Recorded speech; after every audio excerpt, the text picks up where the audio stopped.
Why did I click this? On Who linked February this? 18, 2022, officers responded to a residence after a caller reported hearing a woman screaming in La Crosse, Wisconsin.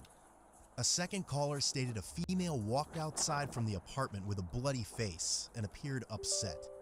When an officer arrived on the scene, Misclick, sorry. he recognized the 21-year-old male from previous contacts. Guys, Devin I almost closed OBS by accident. What's going on? All we saw was that the girl came out of the apartment. Her face was all bloody here. Yeah. Blood on her. No, there's no toes, they said. No toes, When right? Devin exited from the apartment, he noticed the officer and attempted to quickly push the female back into the apartment. When the officer tried to make contact, he started walking away, then fled on. Why? So okay, somebody says it says the word and there's toes. True or not? Can we scan this up? Foot. The fuck? No, I watched it. Okay, good. 94, contact with 2. What's going on? Over here. Over here. Do you have your ID with you? You have your ID? You're not free to leave. I didn't do anything. You're not free to leave. Why? I didn't do anything. 94, suspects resisting. With a dog? 94, foot pursuit, headed westbound, 300 Pearl.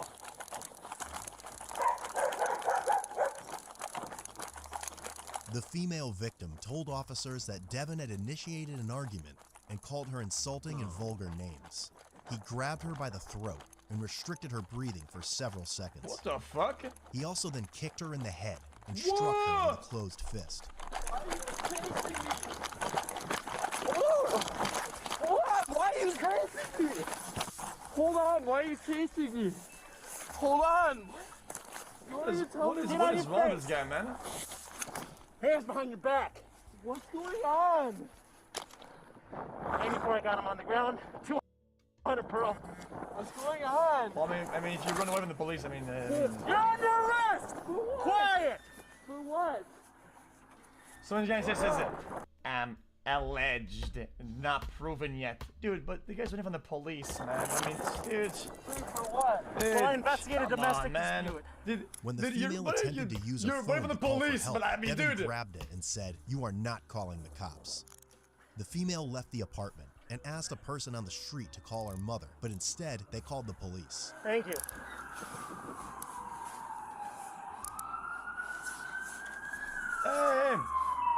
Hey, booty crack, man, booty crack. Hey, chill, man.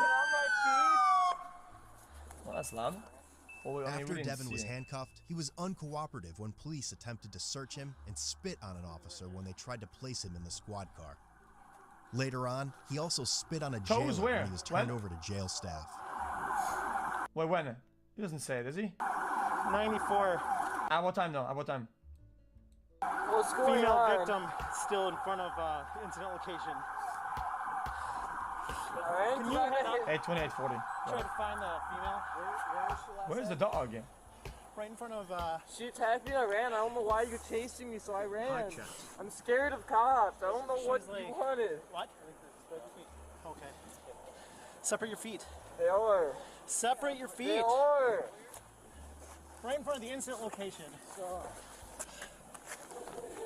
Separate your feet. I'm not doing anything wrong.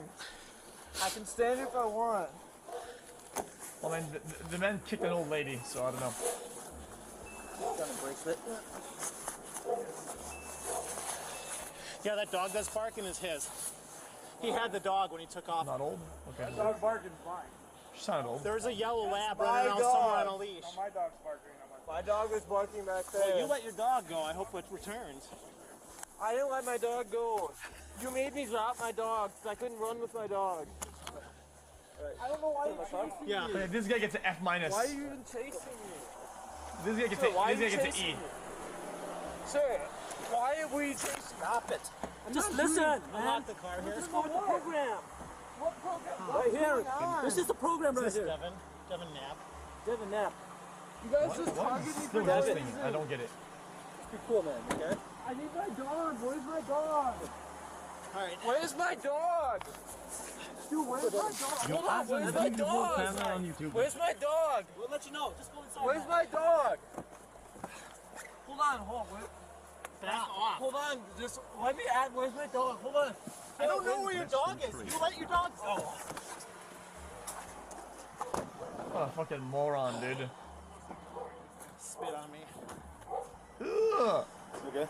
Yeah, I'm fine. I'm fine. Why don't you take care of yourself? Thank you. Oh, go.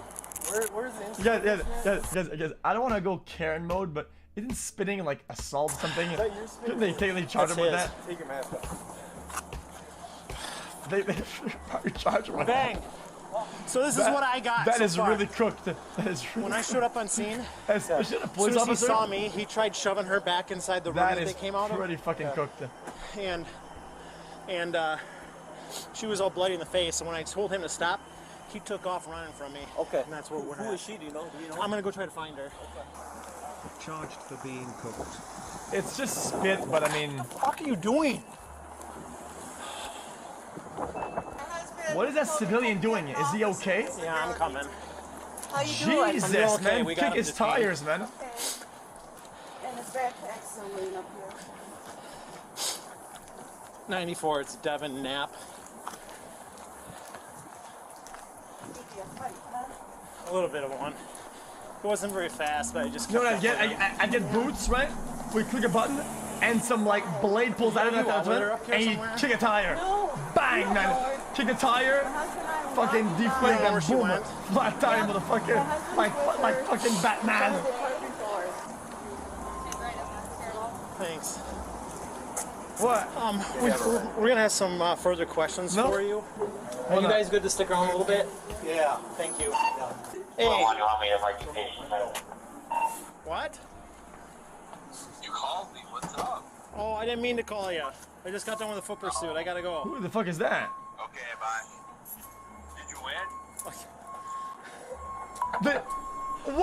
What the fuck? He said what? Did you win? Did you win? Where's my dog?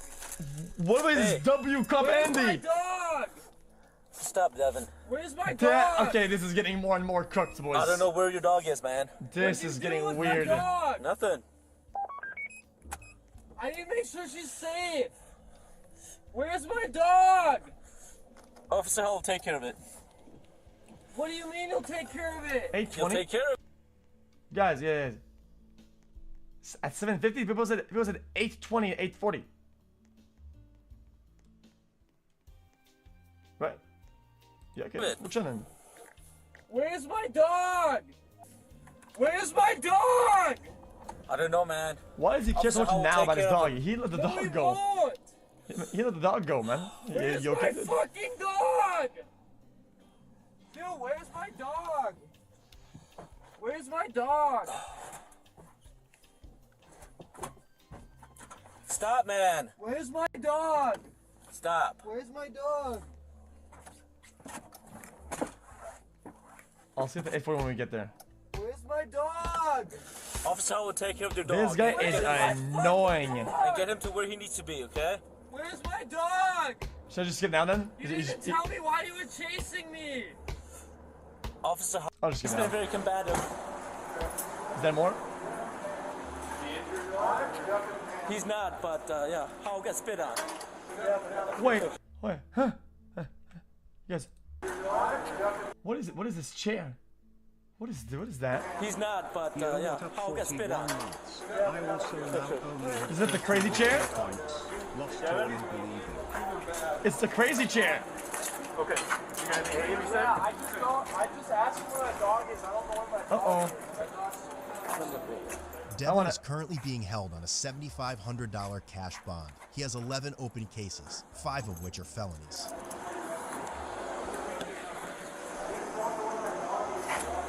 Devin was charged with felony counts of strangulation, suffocation, intimidating a victim, discharging bodily fluids towards a police officer, and bail jumping, 2 counts, and misdemeanor counts of battery, criminal damage to property, disorderly conduct, and resisting an officer. Man, they fucking stacked them up. Boy, the man got stacked on it. Jesus. Yeah, they definitely win here for sure. That's a W. Battery to an officer and battery. Hopefully it's time served if they stall him out. What's that? Battery to a police officer, battery, disorderly conduct. Wait, battery for what? I didn't hit anybody. What's the battery for? Can you Okay. explain it? Well, Officer Hall will come and explain it to you. But You can't charge yourself. you're being charged with a felony right now for battery to an officer for speeding an officer, okay? Okay, can you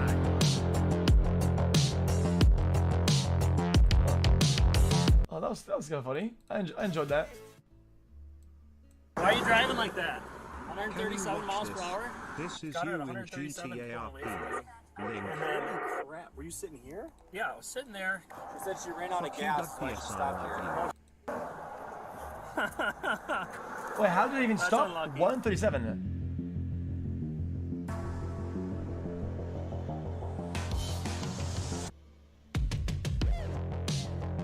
Trying out of gas, yeah, right.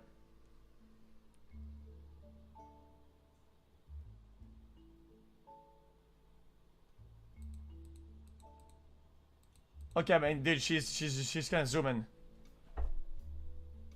That is fast. Seems normal to you? I think I get a traffic stop. Interesting. Guys, isn't there a thing that in certain states they're not even allowed to go that fast just after somebody?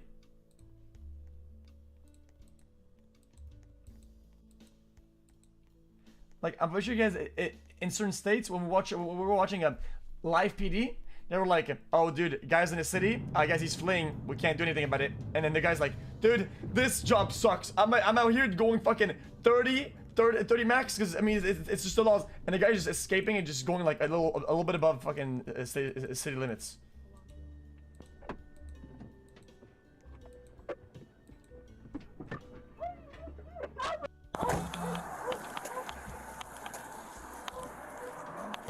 You can go A+. Get out, man. Oh shit! Sit down. Why are you driving like that? 137 137 miles per hour?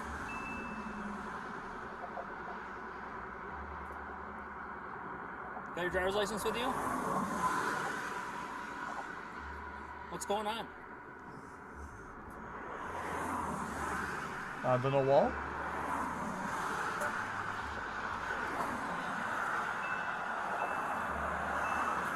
Amy, can you turn the car off for me, please? You're not gonna take off or go anywhere, are you? Okay, is this your car? Do you have the registration paperwork? I'm surprised this shitbox can even go 137 now.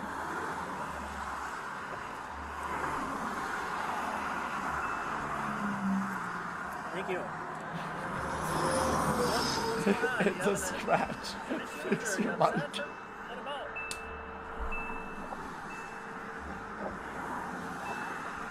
How much have you been drinking? You got open Michelob Light right in your cup holder there. Okay, where are you driving to? What happens next? Just XQC juice.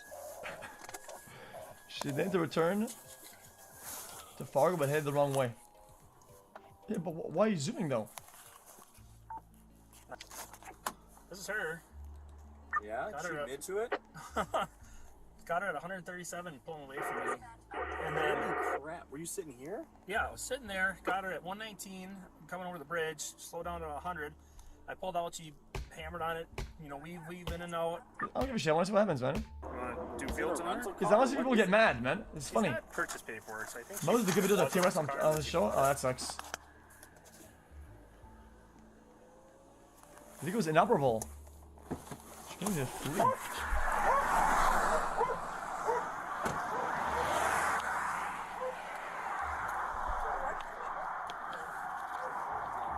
So I guess the lesson is make sure you don't run out of gas. When's the last time you used anything for the drugs, you think? Chat, guys, these cars can go like insane distances on empty. She must have not filled this shit up for like a crazy amount of time, dude. When's the last time you used meth, you think? I don't know.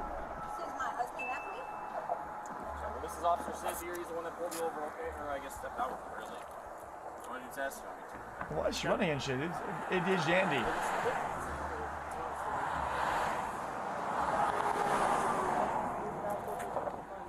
Oh, field sobriety test. Yeah. Yeah, we like those.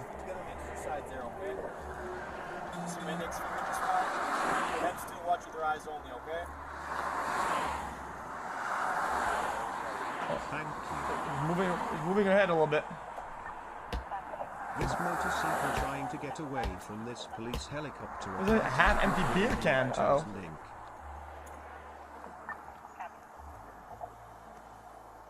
You're not supposed to have open beer can, even if it's empty.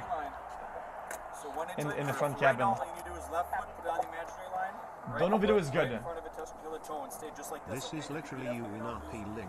Show me. This is good?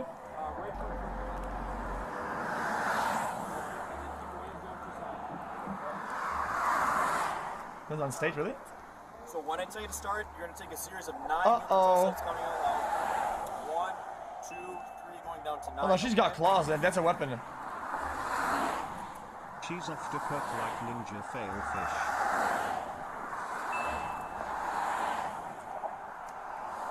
Okay, not bad. A little wobbly though.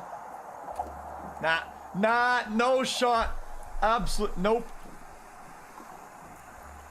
How much do you think you had to drink today?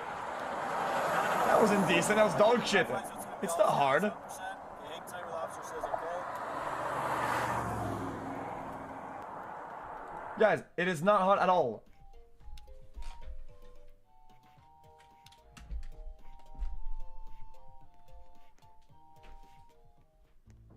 Yay. Ready? Well, hey, hold on.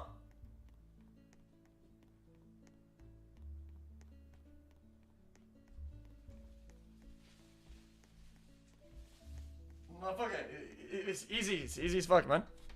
It takes no balance at all. I didn't cheat. How's your day Oh, going? yeah, I It's didn't been cheat. 39 months. Do not welcome me to the jungle. Do not. I've gotten used to living outside the jungle. Oh, Please do not welcome me to the jungle. what do I have double TTS? What brought you over to Austin? Chilling. What's that? Chilling. Well, clearly she's not chilling. Alright, this here's a breathalyzer, okay? So let's make sure there's no alcohol here. So we're blanking your safe, make sure you all zeros.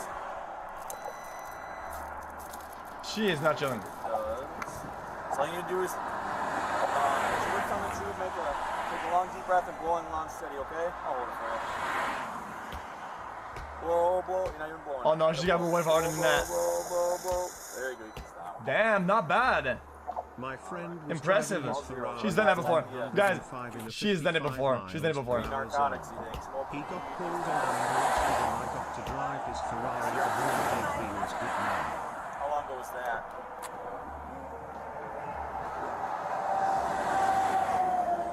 What? That's not how I meant it at all. Dumb fuck. That's not meant. I meant if it's the first time doing it, it's hard. On your car? Any marijuana? I don't know. It's hard. Stuff in the car. Is there a reason why a dog can throw narcotics in your car? I hope not. Did you give us consent to search your car? Want to just come back here then, okay? How to blow air? No, because you have to blow pretty hard in it. I'll get it for you. Because if you don't know, you don't blow harder.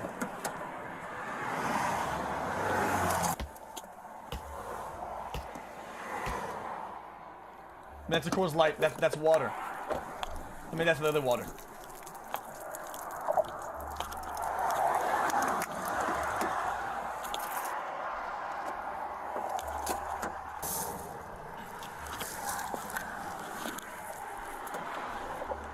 You got enough ability to You know about Oh, Yeah. You said, I said, so why'd you head eastbound, get off, and then come back? it didn't even happen. Nothing happens. Pull out and turn his lights on. I said, so And then nothing even happens. Gas, maybe? Do you want us to call a This is tow dumb. truck for you? Okay, last link. Yeah, Chess says this is good. Oh, this is the. I don't like. I don't like these videos. I think this is dumb. people like fleeing and filling themselves is I think it's kind of cringe. Watch it. Okay, I'll watch it. It says epic Philly motorcycle versus helicopter.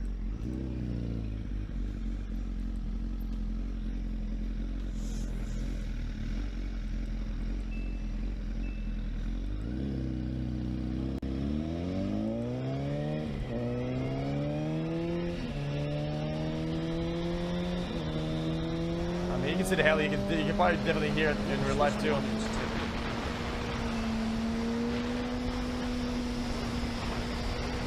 What? So much dialogue, what do you think? Jesus, man.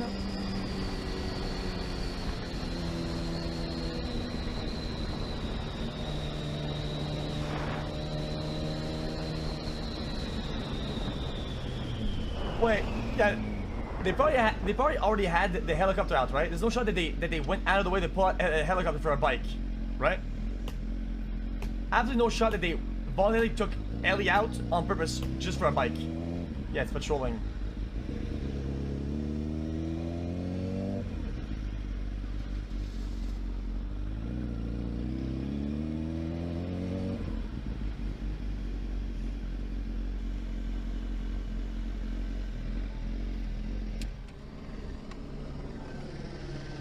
Hey, look how loud it is. The helis are so fucking loud, it's insane. How much was the gas? $2?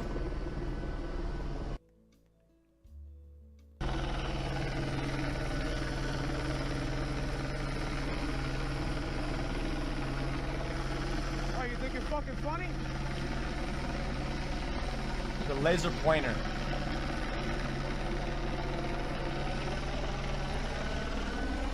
So cool, man. How much is gas now?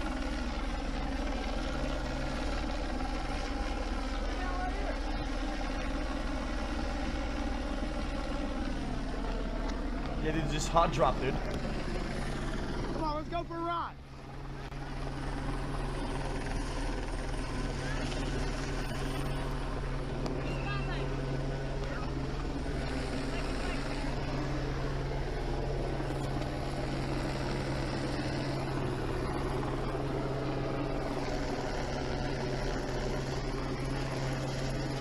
So this guy, I don't know, this guy.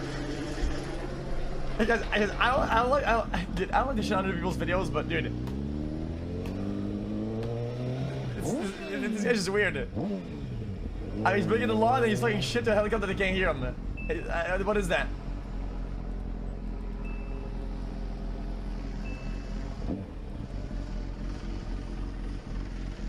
There's a new idiots in cars pop.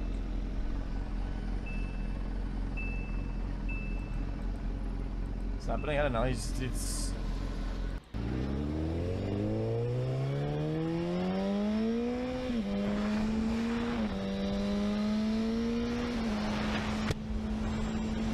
I mean, dude, if you're police, why would you even chase this?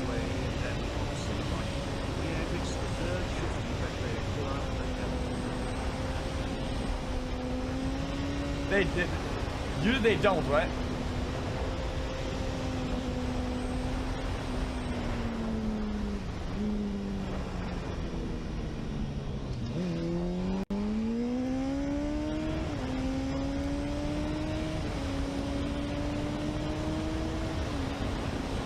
It's going 130 and what, like a 50?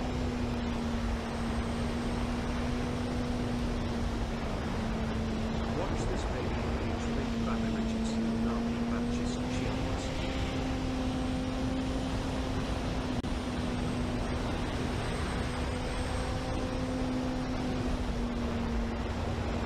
Jesus. It says lol. Haha, dude. Boy, watching this, I know somebody linked this and in chat says this is wicked. Watch it. I'm literally watching it.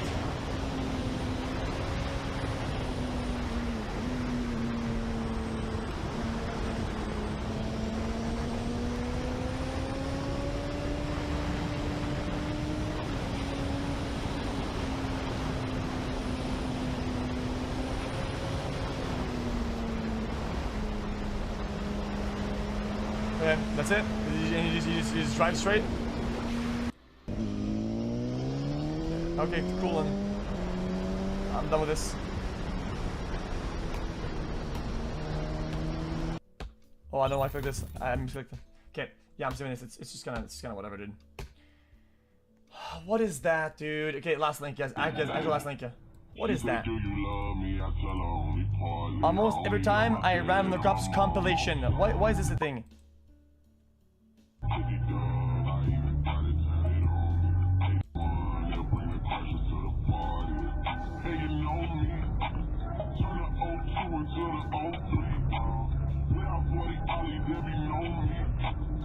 Three years in the jungle executing hell.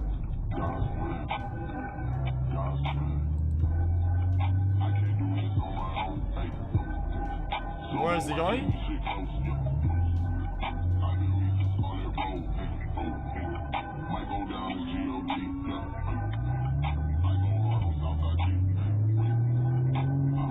Huh? What, that was a red light.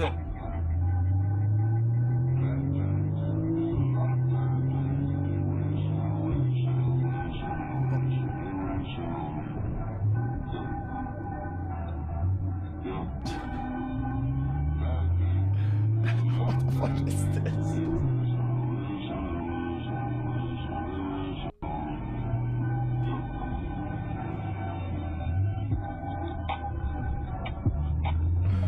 What's going on?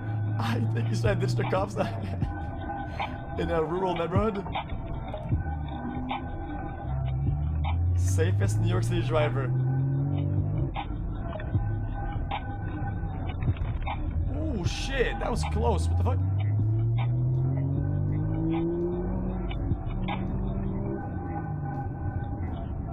This is not rural. It's like dense. It's like very dense.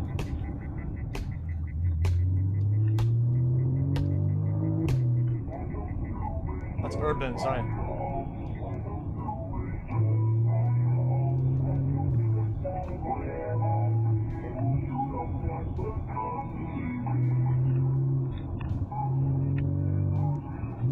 This is cooked. Is this guy not gonna get back up, dude? Where's everybody else?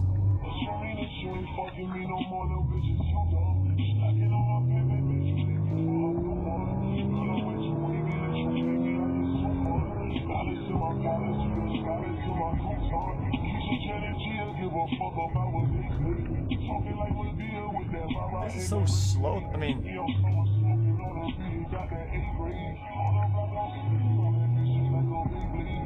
what are the cars doing in the back? What are these guys doing? They're blocking him. What the fuck is what the fuck is wrong with these people?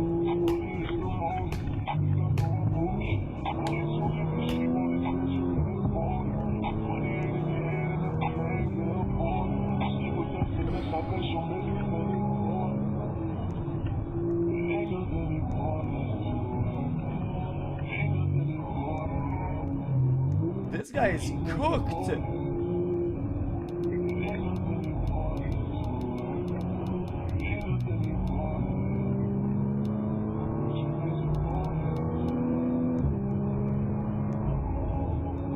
That's my getaway driver easy.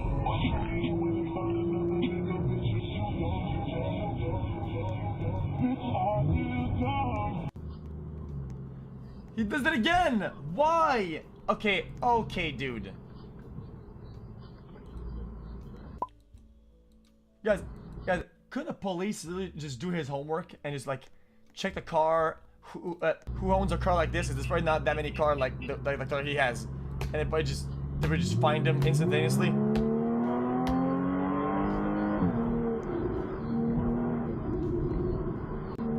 Even if it's a fake plate, it doesn't matter. If you have like a race car or like some modified cool car, dude, I mean, it's in the records. Not a lot of people in your area have certain cars, man. They can narrow it down to like 3 people.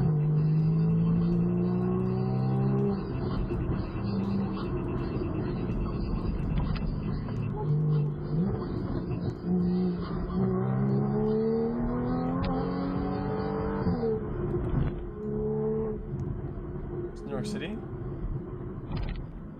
Looks like a Porsche, to be honest.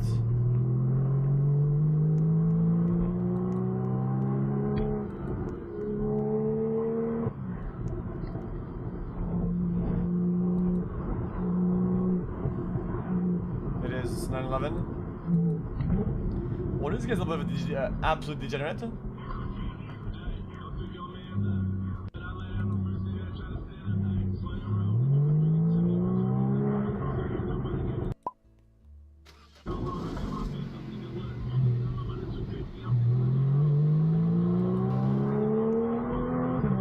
Really? He gets caught?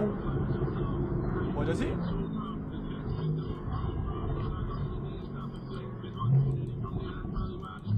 No, he doesn't.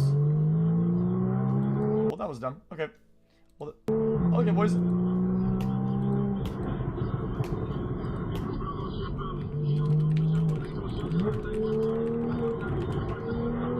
Watching? What? Something happens?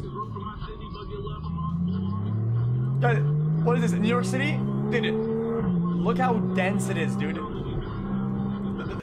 The guy's going like 10 miles an hour above city limits, and this is the cops. Wow, dude, crazy, man. Like, what the fuck, man? All this alcohol. Hold on. I haven't any drugs. You might swipe in the sun. Breathalyzing, mate. I don't do drugs. I believe you. I believe you. I'm against drugs. Breathalyzing, Chris. Blow hard. Actually. Breathalyzing. It's a radio, you muppet. It's not even a breathalyzer, you piss. You might swipe in the sun. Breathalyzing, mate. I don't do drugs. I believe you. I believe you. I'm against drugs. Breathalyzing, Chris. Blow hard. Breathalyzing. It's a radio, you muppet. It's not even a breathalyzer, you piss.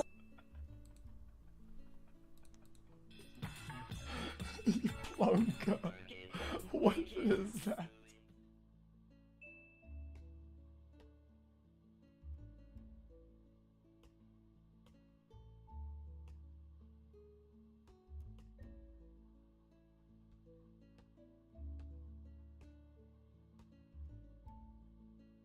Police chase gets into 2 wrecks, evades LAPD before taken to custody. Down Los Angeles, southbound, northbound on the 110 freeway. Whoa! How did he pull that off?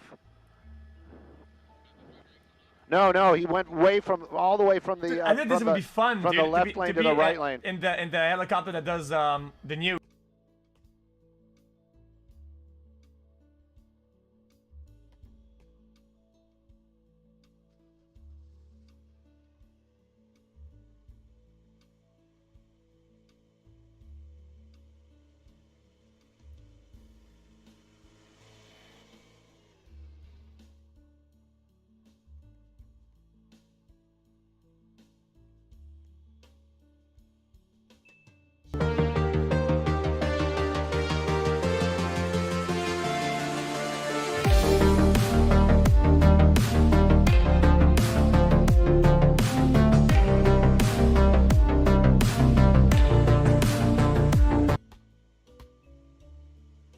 Good morning, champions. I hope you all had a wonderful snooze last night with beautiful dreams.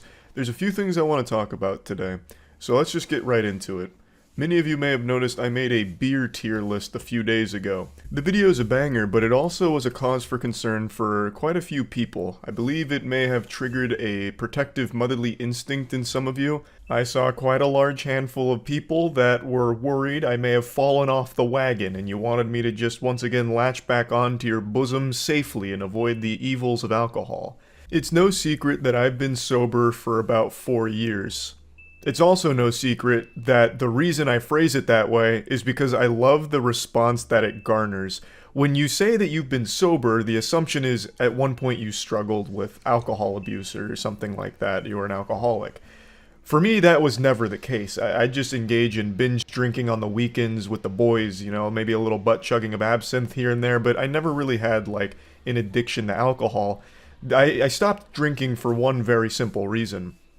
I just didn't need to. I focused more on like lifting and like general dietary health reasons, and alcohol is just empty calories, and it's just like I don't really need that, so I just stopped. Like that was it.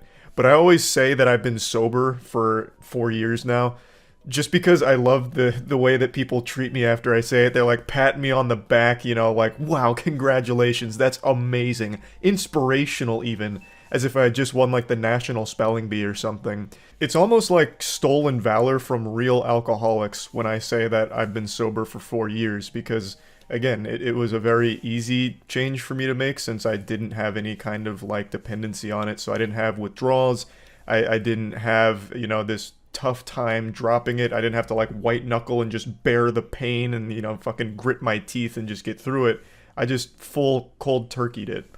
And I recognize that the reason people, when I posted this tier list, were a little concerned is because I've stated that I'm 4 years sober, which is the truth. I hadn't had a sip of alcohol in 4 years until that tier list, which, by the way, is a wild thing to break a 4-year sobriety streak on, to do a fucking shitty beer tier list. Not all of them were shitty, but doing just a general beer tier list with some of the most repulsive piss water tinkle brews.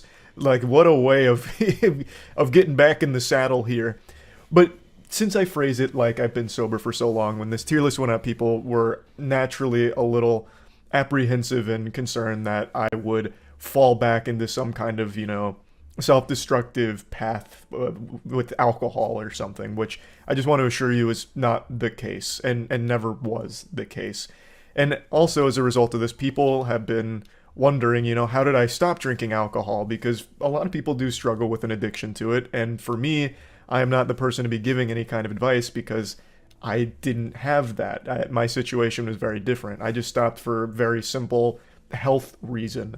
Whereas if there's a real dependency, you probably will need a professional to help or have a network of people to help. And I'm certainly not the one to be, you know, lending advice in that area. So to anyone out there that actually does struggle with an alcohol addiction, absolutely look into professional help. I am certainly not the one that has the answers for it. But anyway, I just wanted to kind of briefly go over this topic. Also, it's a little life hack. If you don't feel like drinking, if you're not a big fan of drinking, and your friends are the kind of people that keep trying to like pressure you, like, oh, you're not going to have fun if you don't drink, come on, drink. What do you mean you don't feel like drinking? You can just fall back on my strategy of saying like, nah, I've been sober for however long a period of time. And pretty much everyone's like really understanding of that. So that's just a little life hack for anyone out there that just doesn't feel like drinking. Now on to the next topic, which is one I'm extremely excited about. Astute observers over the last month may have noticed that there's been QR codes hidden in some of my videos, and some people have pieced together the puzzle and figured it out. It takes you to a website that had a countdown. Very cryptic shit. Also very simple things, but it was just kind of a fun little Easter egg hunt. It took you to a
website with a countdown. That countdown is now expired as of the time this video goes live, and it was announcing the release of something I've been working on for a long time called Plague Seeker. I mentioned that before in my room tour video, and now it's finally out. Plague Seeker is a comic series that I've worked on for over a year now. Now, many of you know this isn't my first comic series. We also do still have Godslap with issue 4 coming out next month. Godslap is made by myself, Jackson, Danny, Matt, and Aubrey Sitterson. However, with Plague Seeker, this one's all me. I wrote and created the story of Plague Seeker, and it's edited by Jackson. The art is done by an incredible artist named Vampire Tranel, whose name might be familiar because he also did a Godslap cover variant for issue 1. Vampire Tranel has created truly breathtaking art for Plague Seeker. Each page is a masterpiece. So I'm extremely happy with Plague Seeker. Also, I do have an animation on the way that we commissioned from Sikowski Studios, the same studio behind Skynut, as well as our first Godslap animation. So that'll be right around the corner, but it's not ready yet. So that'll be within the next couple months. I imagine most people will pick up on a subtle Berserk influence. I've been really into Berserk, and a lot of the inspiration for this came from me reading through Berserk. And it just kind of like shaped the tone as well as just kind of the vibe I was trying to capture with Plague Seeker. I'll give you a quick elevator pitch to sell you on what the concept is. 1,000 years ago, Earth was hit by an asteroid, and this event became known as the Calamity. Most humans were just fucking vaporized instantly, but those that survived were mutated. The closer to the center of the impact they were, the more powerful the mutation. They became known as plagues. Some of them are vicious, bloodthirsty killing machines, while others still retain some semblance of humanity. While all these plagues are fearsome, there are 8 in total that are far more powerful than anything else on the planet. The 8 Great Plagues. These Great Plagues control the world, and no one can match their strength or abilities. However, on the day of the Calamity, there was actually one more Great Plague born. At the very epicenter of the impact, where nothing had the right to survive, one creature was born far different than any other plague. He was born with an insatiable appetite, a desire to devour the other 8 Great Plagues. He is the Plague Seeker, and Plague Seeker follows his journey to eat the other 8. That's the story in a nutshell. What's available right now is issue 0, which lays out the foundation of the Plague Seeker universe. It also comes with a journal kind of documenting some survivors' journeys post-calamity, just to flesh out the world a little bit more. So this is the standard cover by Vampire Tranel, but we also do have 2 variants. Similar to how we do it with Godslap, we'll always have variant covers. So we have this one done by Ben Templesmith and this one done by John Bivens. So all of this is available at badegg.co. There's a link in the description. And I want to also briefly explain that. So Bad Egg is actually our publishing company. So that's what we've been publishing Godslap through for the last like 8 months, what we're publishing Plague Seeker through. And we're also publishing Jacksepticeye's upcoming comic book, which I'm sure a lot of you have seen by now as well. I'm not going to go too in-depth on Bad Egg Publishing in this video because I don't want this to all just feel like a big ad. I'm just extremely excited about everything here, so I wanted to at least mention that. So yeah, Plague Seeker is fully available now, so definitely feel free to pick up a copy if you think the concept sounds interesting. I think the art is jaw-dropping. Vampire did an amazing job with it, so very, very happy with everything here. Also, there is a digital version. If you would rather like immediately be able to start reading it, you can get the digital version. It doesn't have to be physical, but all of it's available at Bad Egg, which the link is in the description. Now, the next topic I want to touch on is one that I've talked about on stream, but want to give a little follow-up and update to. A couple weeks ago, I mentioned on stream a huge fumble, a big blunder on my behalf in the online space. A lot of you know that I'm a big fan of Post Malone. I've been a Post-Patriot for years now. I've really enjoyed his music, and everything I've seen from him, he just seems like a fucking great guy. And I've never talked to him, I never interacted with him or anything like that, but I have been a fan for quite a long while. And a lot of you know I have an Instagram account, and a lot of you know that that thing just fucking collects dust. That is like an actual fucking tomb of activity. Like, there is almost nothing I do on Instagram. I don't check it. I don't really post on there often. I've been posting there a little bit more because of what I'm about to tell you, but overall, I just never really went there.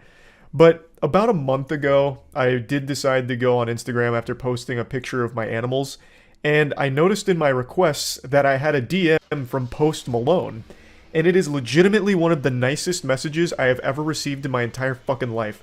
Talking about, like, wanting to do some Forged in Fire things where we forge blades together, drink beer, play Magic the Gathering. He was just, like, super, super nice and, like I guess enjoyed the content. And I didn't see it, so that had just been lingering there for God knows how long. I don't even remember. But it was just fucking sitting there, unread, out in the cold rain, Post Malone with the nicest message ever to a man, me, who was a huge fan, and I saw it and I panicked. So I tried to reply very quickly, and I think my reply was fucking weak. So he did see it, like I got like the scene response, and then no reply. I went into, I felt like I was back in high school, like getting left on red. I went into a frenzy again. I was like, oh my god, I fucking blew it. I blew it. It's the end. He hates me now. He fucking hates me. He probably blocked me. So I did what no man should ever do. I double texted. So I sent him another text message. I was like, hey, just circling back around. I mean, if you're ever in town, I'm super down to do some stuff together. Like, you know, like an anime character, real nervous. My nose starts bleeding. Once again, fucking nothing. It's been radio silence for the last like month and a half now. I fucking blew it. I blew it. So I just wanted to give a follow-up on that situation because chat still teases me about it. And this is a PSA to everyone out there. You might as well just check your messages on all your platforms just in case. You never know who might be knocking at that door. Now, the last topic I want to touch on is a pretty quick one. My second channel, Moist Charlie Clips. Historically, it's mainly just been used for like goofy moments and stream highlights, things like that.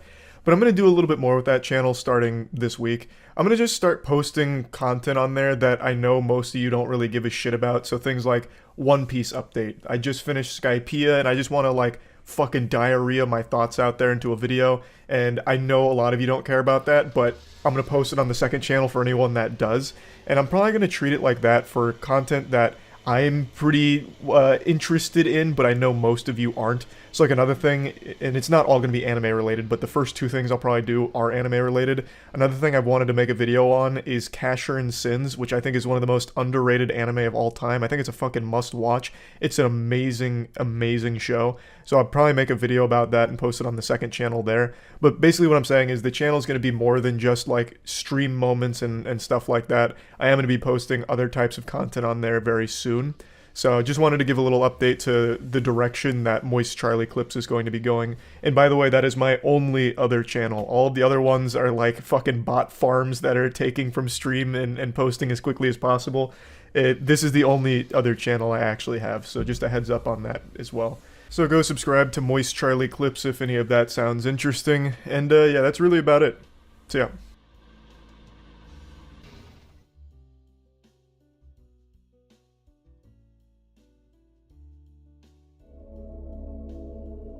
Alright guys, today we're going to be looking at a series of unexplainable stories from the internet.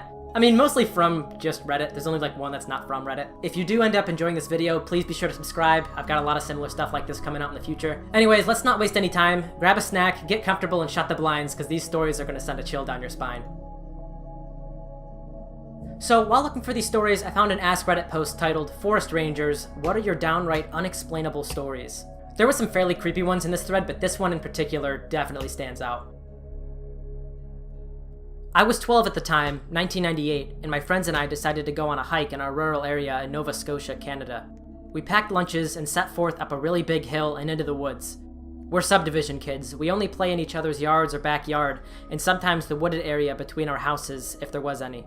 Roughly a half hour in, we notice a path that looked like a road that four-wheelers might have made. As we continue on, there's like 8 of us, ages ranging between 8 and 12. We see a wide area in the woods that was made into a camping site. Beds were made out of fresh brush, there was a fire pit with stacked wood, just a really cool spot. We thought maybe Boy Scouts set this up, as training exercises or something. So we settled down and eat our snacks, still admiring these perfect beds. We were laughing and carrying on, coming up with silly names on what to call this place.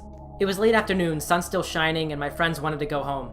I told them I was going to stick around and see what else I could find in the area. They tried to get me to come back with them, but I told them I'd be leaving soon after looking around. I laid in the grass and looked up, seeing the bright blue sky with very few clouds and a light breeze. I was so relaxed. I felt so proud to have helped discover something. Then I heard a branch snap.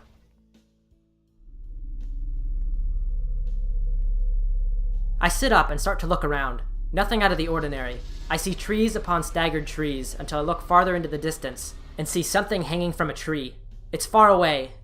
Stupidly, I get up and walk towards it. I still can't make out what it is, but as I keep walking, I start to audibly let out some nervous laughter. I get closer to it, roughly 80-ish feet away, and it looks like a body. I freeze. Now I'm panicking. Are my eyes playing tricks on me? There's no fucking way that's what I think it is. For whatever reason I'll never know, uncharacteristically of me, I continue to walk towards it. My heart is racing, and my legs become weaker and weaker. I get close enough to actually see it is in fact a body hanging from a tree.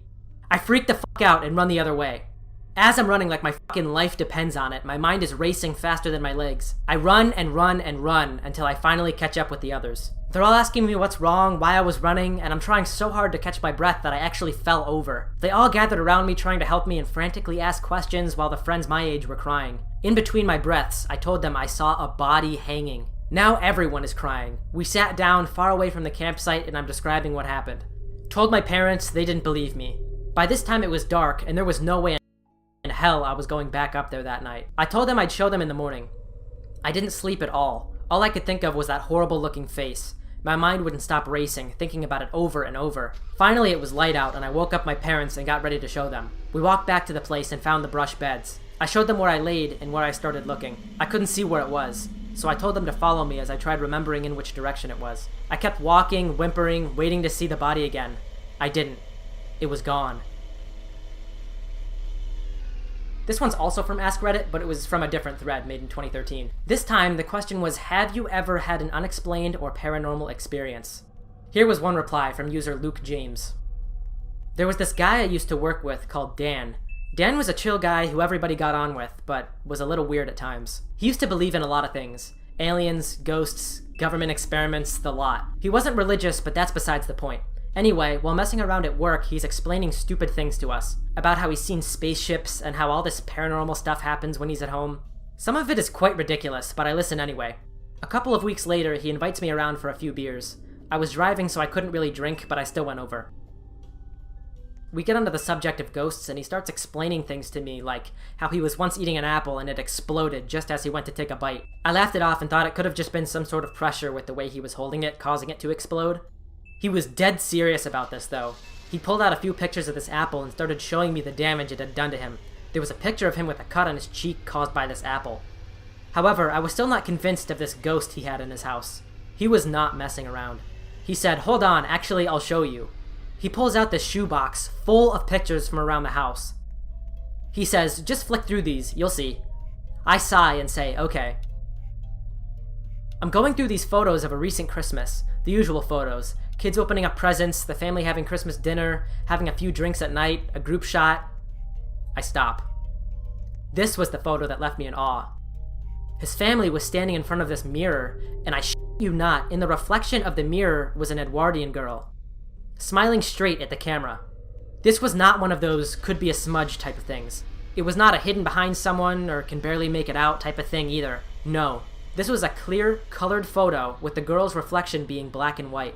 You could make out her face, her smile, her clothes, her hands, everything. It doesn't end there though. Dan says to me, "I told you, I wasn't shitting you." I go to the next photo. Same sort of thing. Family members have moved around and so is the girl. She's doing a different pose. She's smiling, showing her teeth. I couldn't believe what I was seeing. There was this black and white girl standing right in the mirror smiling at me, like she'd been there the whole time. I felt like someone had just thrown a bucket of ice cold water over me, like I was being watched, like I wasn't welcome anymore and I felt I needed to leave.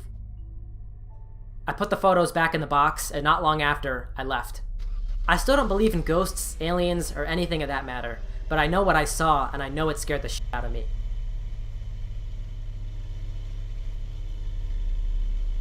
Alright, this is from a similar Ask Reddit post, but this was actually very recent. This was only on October 9th, 2022.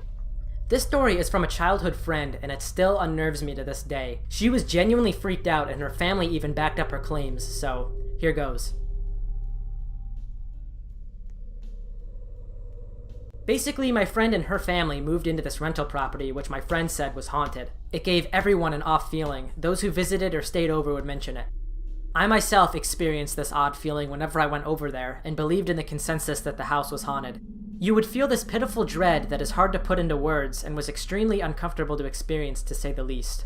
Anyways, this particular inexplicable event was enough for my friend's family to pack up and stay with the relatives until they moved out permanently.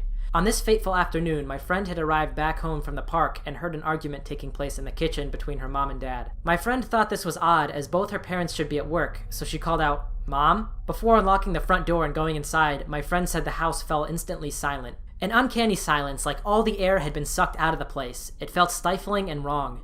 The door was locked, as was the front door when my friend came home. No one could rationalize who my friend saw in the window and why it looked so much like her mother, but not fully human. So that was the deciding factor to nope the fuck out of there and find somewhere else to live. The landlord of the house denied anything like this happening when they lived there, but did admit tenants didn't stay long as there was something wrong in the house. Okay, I can't be the only one thinking of the Mandela catalog, right? I don't know, this idea of like something that's not human trying to look human, and more than that, trying to look like somebody that other people know, is freaking scary as hell. I'm not saying that I believe in this, but to me, this story, when I read this, it sounds like, I'm not saying that I believe this, but what I'm immediately thinking of is that there's some sort of like shape-shifting being in this house that's like trying to trap this person by impersonating the mom. I don't know. That would be a good idea for a story, but I don't know. Now, what I'm about to say might freak you out a little bit. I know I couldn't really sleep for a little bit when I first heard this. Now, I'm sure you guys know of the uncanny valley. It's basically just the idea that things that look almost human, but not quite, tend to freak us out a little bit. And it seems to be sort of an inherited thing. Like, we all believe this. We all kind of get freaked out when we see like creepy dolls or mannequins, things like that. The fact that that fear exists at all implies that at some point way back in human history, it was advantageous to be afraid of a being that looked human or was trying to impersonate people but wasn't actually a person. Almost like there was some sort of strange species of monsters or something that like tried to impersonate people in order to trick them. You know what I mean? I'm not saying I believe that. I'm just saying when I heard that, it freaked me out because it kind of makes sense. Anyways, enough with all that weird crap.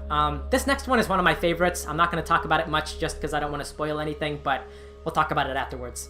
This is taken from the same Ask Reddit post as before. Okay, so once when I was about 9 years old, it was late at night, I'm asleep in my room, and my younger sister, 8, is asleep down the hall in her room. It's not uncommon for us to run into each other's rooms if we have a nightmare. You know, when you're trying to outrun the demons, just run and jump into someone else's bed.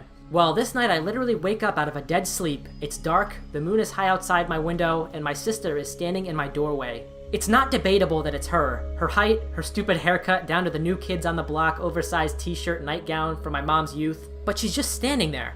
One hand on the doorknob, other hand on the doorframe, staring at me. Silent. I look at her for a minute, and then kind of annoyed, I throw my blanket off. Well, come on in if you're coming in here. She doesn't move, doesn't say anything. She's still staring. And I'm not even creeped out at this point, I'm just annoyed and sleepy. I jump out and stomp over to where she is and stop about arm's length in front of her. She's still silent, still staring. Now I'm a little creeped out. What are you doing? And I swipe at her overhand. She disappears as my hand falls. Like, not dissipates into nothing, like straight up is gone. I look back at my bed, I look in the hallway, nothing.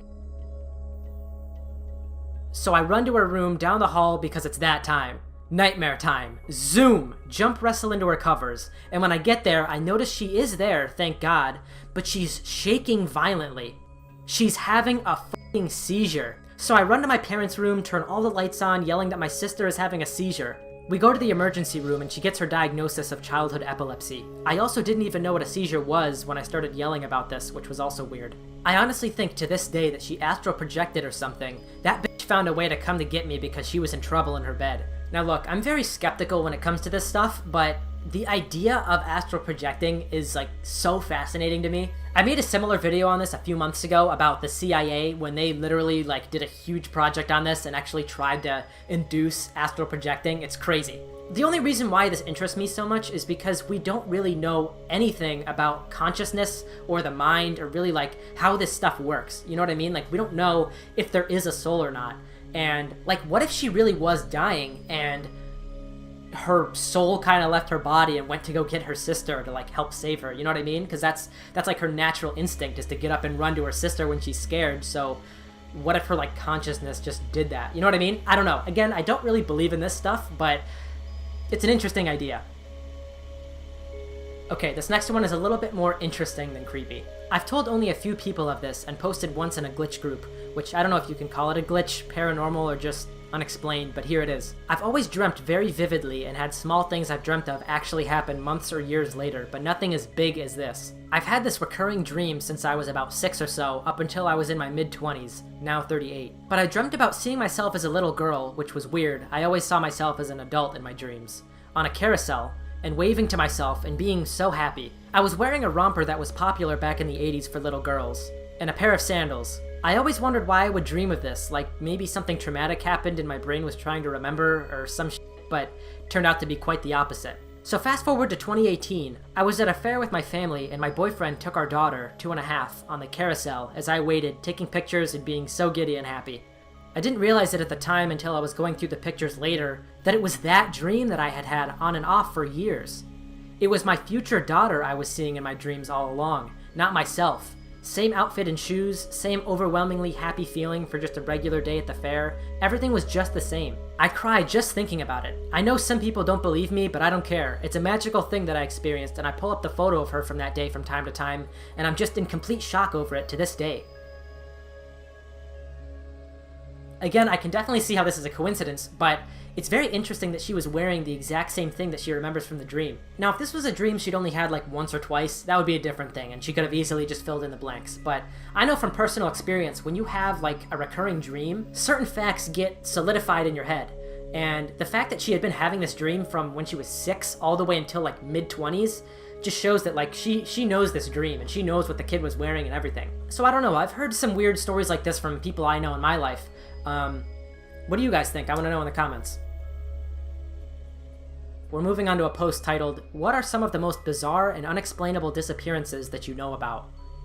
One user wrote the following. Ben McDaniels. He was a scuba diver who went down into an underwater cave system known as the Vortex in Florida, which he was really familiar with. He was constantly reading about cave diving, had a lot of books on the topic, and it was something he was really passionate about. There's a section of the cave that's gated off. You have to have a key to get in, which you only get if you're a certified cave diver. Ben wasn't certified. He was really into being self-taught. They believe he was somehow able to shimmy under the gate a few times and was able to have successful dives in this part of the cave. Eduardo, an employee, was diving and had seen him do this and decided to leave the gate open for Ben. Ben was last seen heading into the open gate by Eduardo and other witnesses. A couple days pass and Eduardo sees Ben's car, so immediately lets the staff know and it becomes a recovery mission. They found 3 decompression tanks, all with Ben's name on them, 2 outside the cave and 1 inside the cave. Also important to note, 1 was completely empty, 1 was half used, and 1 was not used at all, showing Ben was actively using them to eventually get back to the surface. They still found no sign of Ben. So they have a community of talented divers go in and try to recover his body. The divers went through these narrow spaces yet still never found a body. Mind you, Ben is 6 foot. The divers went through these narrow spaces yet still never found a body. They tried to find any sign of scratches on the wall, which was limestone, any disturbances or signs of Ben, but still nothing. Then, Ed Swarenson, who is a seriously incredible diver, went as far as a human could possibly go, even turning his head at an angle in order to fit into these tunnels, and still no Ben.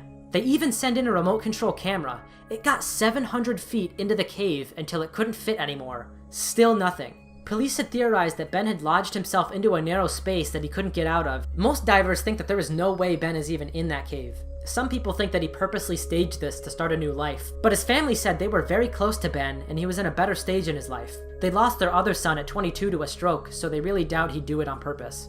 It's something that seems like it would have such a simple conclusion. His body should be in the cave, yet we still have no idea where Ben is.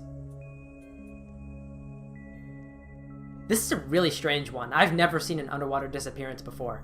Now, I definitely want to get some guesses or predictions for what you think happened in the comments, because I have absolutely no idea what this could be. The fact that they found the oxygen tanks is really weird too, because he didn't drown. I mean, he had air. There was air down there, so I don't know, just a very weird case.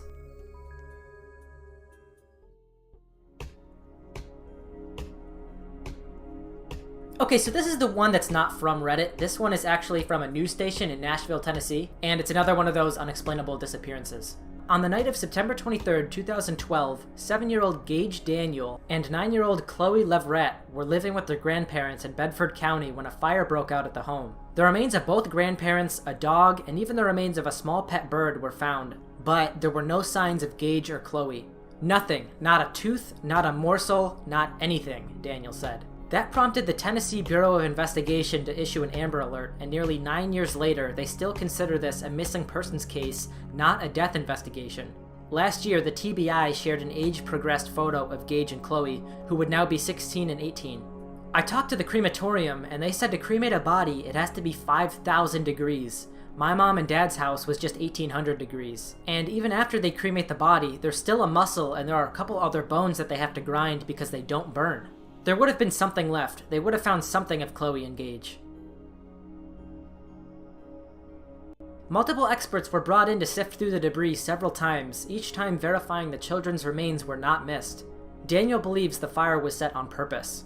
For anyone who has any idea where her children might be, Daniel begs them to pass it along somehow. Just pick up the phone and say where they're at. You don't have to give your name, number, nothing like that, Daniel said. When her children went missing, Daniel was battling addiction, from which she's come full circle and now serves as a certified peer recovery specialist. What matters to her now is getting her children home. So apparently, scientifically, there should be something left of these kids in this debris, but they haven't found anything.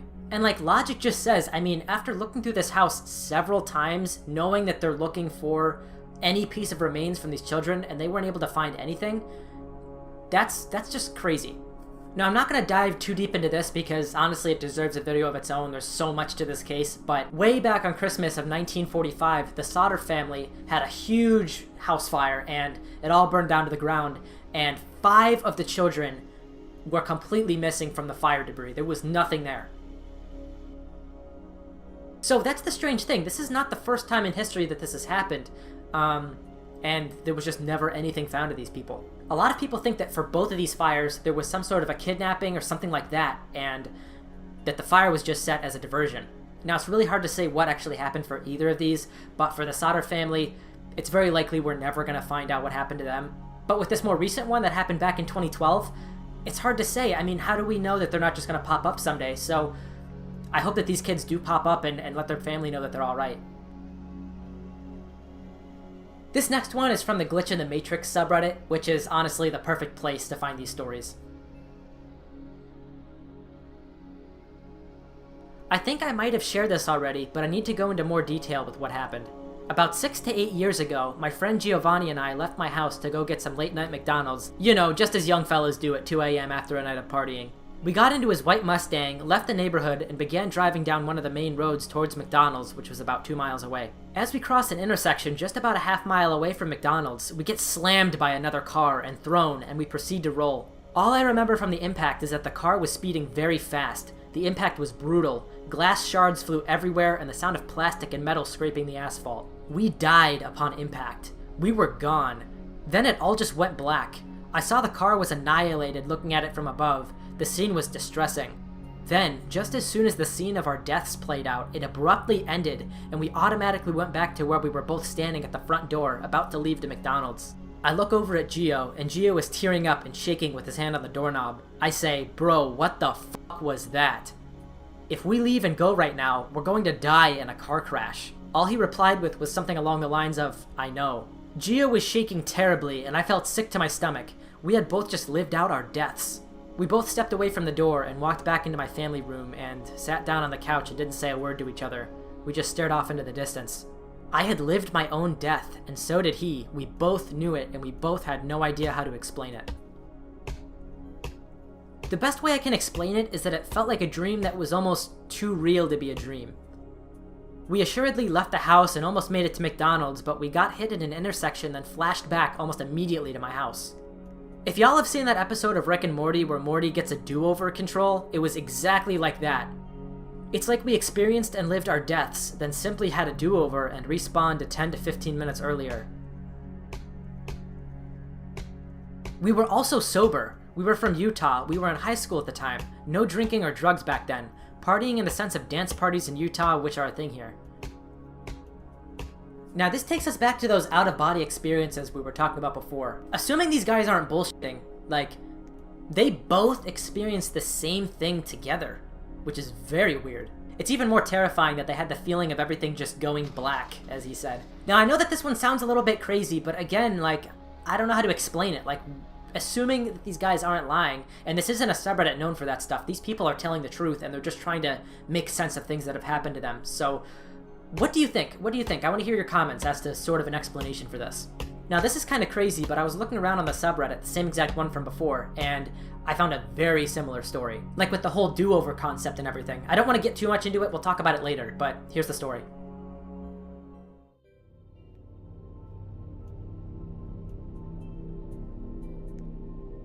This happened when I was around 18 or 19, but I remember it vividly because of how jarring and confusing it was. I've had a few odd experiences with dreams, but nothing in the middle of the day like this. So when this happened, I was still living at home with my parents, and we lived in my childhood home. This home was pretty much all I ever knew, as we moved there when I was 3 years old. I had a habit of going on daily walks in the nearby park, something I did nearly every single day since I was 14 or 15 years of age, up until I moved out. It was the summer, around 1 or 2 p.m., and I went to leave the house for one of my walks. I slipped my shoes on and went to open the door as usual, but when I stepped out of the house and looked up, my neighborhood felt completely wrong. It didn't look different. Everything looked exactly the same as it usually did. The small ravine next to our house, the tree in the front yard, the steep driveway in our neighbors' houses, all of it looked completely normal, but I couldn't shake the feeling that there was something really wrong and different with it all. It felt as if reality was warped or something. I stood on the front porch for a minute or so trying to figure out what was so incredibly wrong with my neighborhood. After a while though, I figured I was just being silly and made my way down the driveway. When I was about halfway down, my neighbor, who was tending to his garden across the street, looked up towards me, stared at me as if he saw a ghost, his face going completely pale, and opened his mouth to speak. Before I could even stare at him in confusion, before he had even gotten a single word out, I was back inside my house at my front door about to leave. I was completely shaken. I had no idea how I ended up back through the front door. I had no idea what I had just experienced, and when I pulled the door open, it was completely normal. Nothing felt wrong anymore. It was all glaringly normal. The only difference was when I opened my door again, my neighbor was not out front gardening. I decided not to go for a walk that day. Years later, I have no idea what I experienced, and as weird as it sounds, the part that freaks me out the most is how wrong my neighborhood felt, despite looking exactly the same. So between the weird teleportation back indoors and my neighbor acting as if he was staring at a ghost, the feeling of wrongness is the thing that bothers me the most. I don't know how to explain it. I didn't feel unsafe. It didn't feel like dread. It just felt like I was looking at a completely different version of my neighborhood at that moment, and I don't think I will ever forget it. I've never really told anyone about this, as I'm usually a pretty skeptical person, but I have no way to explain it. So yeah, correct me if I'm wrong, but that sounds very, very similar to the last story. Again, let's look at this with a lens of speculation. I don't want to sound like some crazy conspiracy theorist or anything, but what do you think could be a reasonable explanation for this? Or do you actually think there might be something bigger going on here? I really don't know what to think. Let me know. Okay, this one is definitely freaky, especially since this one also happened to 2 different people at the same time. I can't tell if this was some sort of a hallucination or what, but let's just get into the story. So this story is about 20 years old now. I'm 40. I was 20 at the time. I remember it very clearly, as does my mother. We were on a trip from Utah to California, passing into San Diego. The trip has an overpass that we pass under, and we've made that trip 1,000 times over the course of my life. We always use that overpass to signify the start or end of the trip, depending on which way we're going. So this trip had been grueling. We had a lot of car trouble and had been harassed by the California border because they caught us with ferrets once a few years earlier, so they regularly demand to search our car in case we were smuggling wild animals. With that in mind, we were ready to get home. It was hitting sunset as we approached the city. We passed under the landmark overpass, and my mom sighed and said, "We're home," and I cheered and we went back to listening to music. It usually took me 45 minutes from the overpass to get to our doorstep. After roughly half an hour of driving, we both started getting confused. We were passing under freeways that we wouldn't normally pass under. I started looking around to see if we had missed something when my mom said, "What is that?" And I saw something to this day that makes my head dizzy when I think too hard about it. The buildings around us were crumbling, and the freeways over us had like vines and stuff hanging from them. I audibly gasped, and my mother started saying, "What the fuck? What the fuck?" Then it was dark, and we were on the freeway, and we were passing under the overpass, except we were going the wrong way, heading out of the city instead of coming in. My mom freaked out, pulled over, and just started freaking out. I couldn't even think clearly. We were both just unable to cope with what we'd seen or where we were. We realized we were missing a couple hours, and we eventually just said it was a shared hallucination, and she said she'd been driving in a daze because of the long day. To this day, we both cannot explain what we saw or justify how we ended up on the freeway heading out of the city. I recently brought it up to my mother, and she got really quiet, and she said she remembered, told me what she remembered which matched my memories, and wouldn't talk about it any further. She refused to speculate or discuss it any further than the cold hard fact that this happened, and that's it. That was probably the craziest glitch I've ever seen. I just thought I'd share. Take it as you will, or don't. It doesn't matter to me. There were a lot of replies to this post too, and one in particular said this: "Wow, I'd like to know what you think about the scenario you saw with the buildings and stuff. Maybe it was a glimpse of a remote future where we don't live here anymore." At the time, I was too freaked out to think anything. Now looking back, I don't know what I think. I can tell you it's not a pleasant feeling when I think about it. Maybe I slipped through to another reality, maybe a glimpse of a time when man was no longer in the area. I don't know. What I can tell you is if I focus too hard on what I saw, I get dizzy and uncomfortable.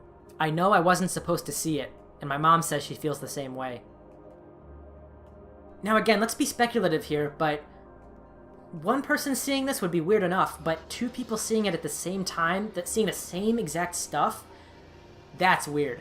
Now, I don't know about you guys, but immediately I'm thinking of like the city from I Am Legend where there's just vines and it just doesn't look like anybody's lived there for a very long time.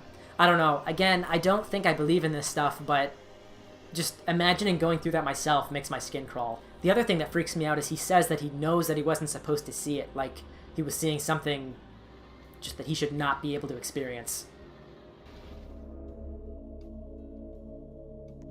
Here's another very unexplainable one. Again, this is shared by multiple people so we can rule out hallucinations or mental illness or anything like that. This one's titled Time Slip Witnessed by a Family of 4.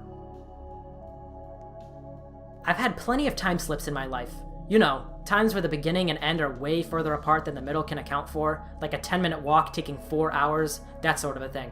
I've kept them to myself because, well, I was the only witness, and if we're speculating on something supernatural versus me just being crazy, well, I don't like my odds. This is different though. This is multiple witnesses, same story.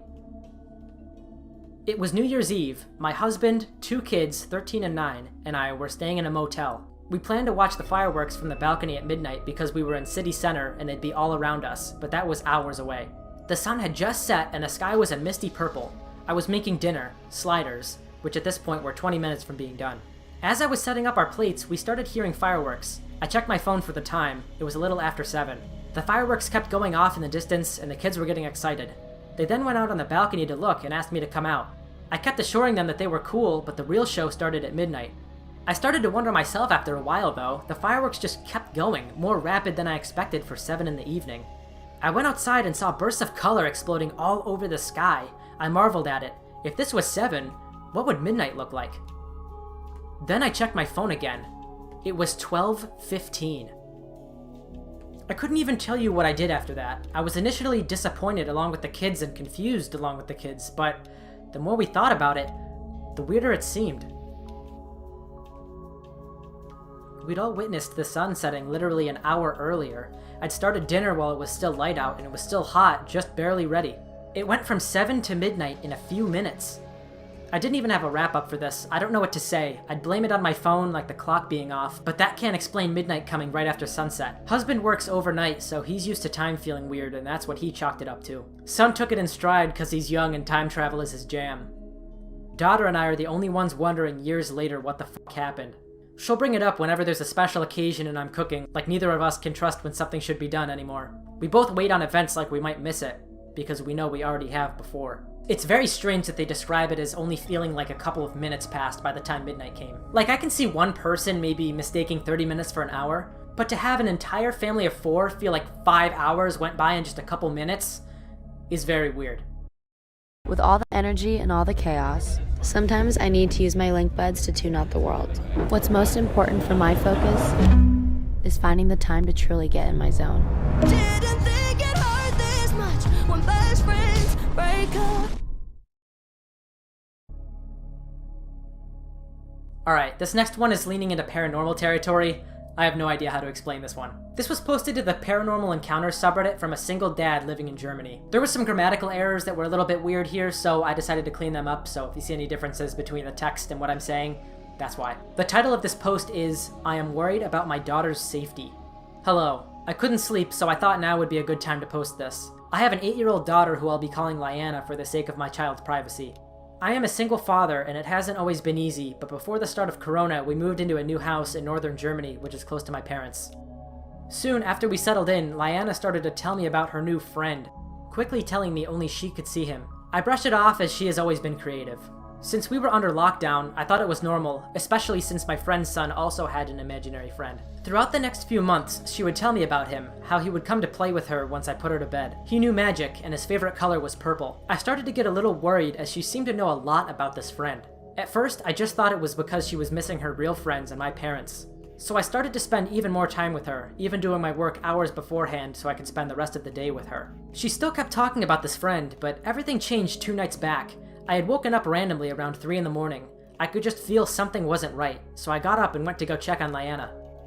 She was sleeping in her bed, though her blanket was a little different than I had left her, but I figured she just moved.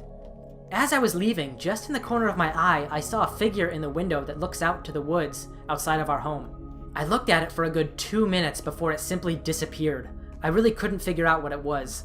Some part of me was thinking it was my eyes playing tricks. But that day, I asked her to draw me a picture of him. After 20 minutes or so, she gave me this. I don't even know what to make of it, to be real with you. I sent it to my mom in the single dad group I'm in, and they all said it was scary as hell. I really don't know what to do at this point. I'm becoming worried for my child, and I'm just hoping this really is just in her mind, but I don't know anymore. Any suggestions or tips would be helpful, as I'm also worried that I'm overreacting. Now, all those little details, like the fact that this friend comes and visits her in the middle of the night, and like, the weird drawing has so many little things too, like the long fingers and like the long black toes, and it even has red eyes. Like, what kind of a kid would find that, like, friendly? And let's not forget that the dad saw something very weird outside that window. Yeah, so a lot of weird things going on in this post, but I'm not gonna make this a ghost video, so we're gonna move on. But do you guys believe in ghosts, or like any paranormal shit at all, or are you completely skeptical about everything? Let me know in the comments.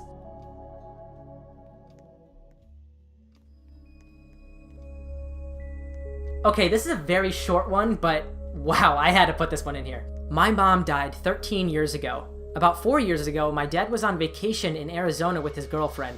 He said he was up watching TV and the hotel phone rang. He answered it and said it was my mom's voice saying, "I'm okay." He said, "Cass?" He said the phone was crackly and said to tell Heather, me, that I'm okay. He said his girlfriend was confused why the phone rang. He immediately called me even though it was late and he was crying. My dad doesn't believe in the supernatural, but still to this day, he can't explain that call. Yeah, the strangeness of this one definitely speaks for itself. I mean, the fact that it literally said her name is just beyond a coincidence, I'd think. Now again, a lot of people seem to have these weird experiences right after a loved one dies. I know this was 13 years old, but still. Again, if you have any interesting stories like that, be sure to leave them below because I look through every single comment, or I at least try to. And I'd love to hear some of them. This one was posted in April of 2021, also in the Glitch in the Matrix subreddit. I, 24 years old, live alone with my daughter, 2-year-old, and our 2 pet bunnies. So I had lunch with my daughter and it started getting cold and dark, so we went into my bedroom and closed the door to the kitchen. She always plays in my bedroom and her bedroom that are directly connected.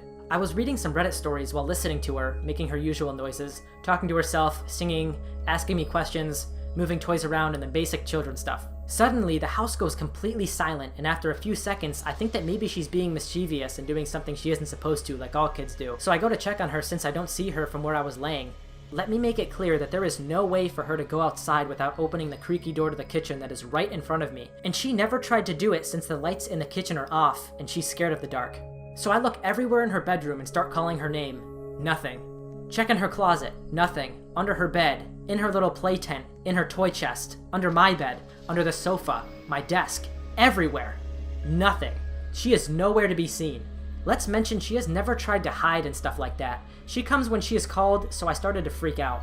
I knew I didn't hear her leave my bedroom to the kitchen, but I checked anyways. Nothing. The bathroom. Empty.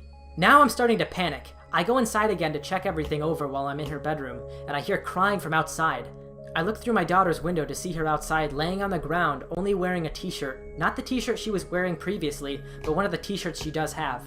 I ran outside, almost falling over, but when I opened the door, silence. She wasn't there. I go outside and check everything and can't find her or any trace of her being there. Defeated, I go back upstairs ready to call 911 when I go to my bedroom and see her calmly playing with some blocks in her bedroom. She was wearing the same clothes as before, as if she never disappeared. The t-shirt I saw her wearing outside was in her wardrobe, neatly folded. I'm still in shock and sitting staring at my daughter, feeling that if I blink, she might disappear again.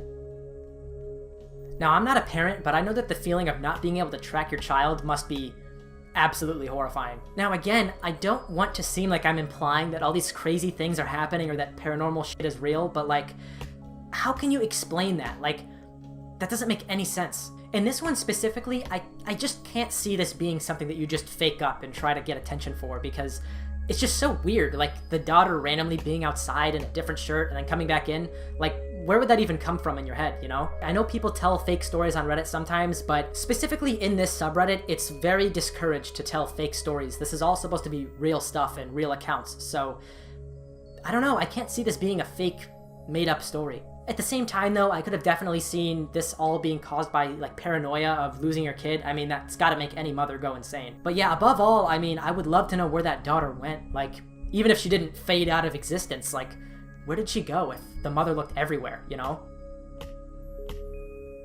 Alright, this one is like straight out of a horror movie. Wait until you hear this. This one comes from an Ask Reddit thread titled Eerie Towns, Disappearing Diners, and Creepy Gas Stations. What's your true, unexplained story of being in a place that shouldn't exist? This story takes place in the mid-90s, a time before widely used cell phones and GPS. My two best friends and I, freshly able to drive, decided we would head out on a Saturday to a water park in southern Missouri, about a 3-hour drive from our hometown in northwest Arkansas. We had never been before and just used road maps to get there. We had pretty fantastic time, but as the sun started to reach the tree line, we thought we ought to head home. It's about 7 o'clock and we miss a turn, but my friend Paul, who was navigating, said not to worry. Another turn was coming up that would get us there just as fast. The next turn took us from detoured to completely lost. By 8 o'clock, we were on a road that seemed to be lacking in road signs, and there were 0 lights. We finally see a gas station and are relieved to get some directions as well as some gas. My friend Taylor and I go inside while Paul pumps the gas. We come inside and see a very friendly old man in his early 60s who gives us a very large grin and says, "Well, hello there." It was very Foghorn Leghorn-esque, looked like an extreme hillbilly, but very pleasant. We explained that we were needing gas and wanted to fill up. He explained that he was about to shut down for the night, but would be happy to oblige us. "You have to make haste though. Tonight is buffer night." Taylor and I looked at each other and shared an awkward look. We asked him if he could point out our location on the road map. While he was finding it, 2 people entered the shop from the back and called out for the old man. He was up front. The 2 approached us, a man and a woman, and the first looked confused, as though hit with an epiphany. They smiled. They asked the old man, "Are these the guests tonight?" He shot them a look and said, "No, these are some lost children." The way he said children caused the hairs on my neck to stand up. Not sure why. They looked at us and said, "The 3 of you should make haste, because tonight is buffer night." 2 things scared the shit out of me right then. The first being, how did they know about Paul pumping gas out front when they came in from the back? And the second being that they repeated the old man verbatim.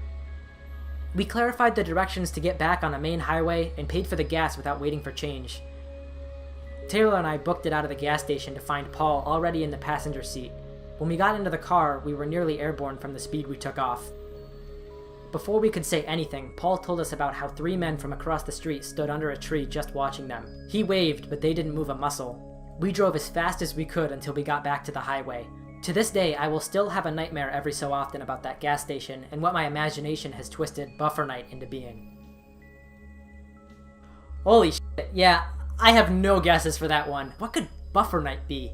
That's like an oddly specific phrase. I don't know. Let me know what you think.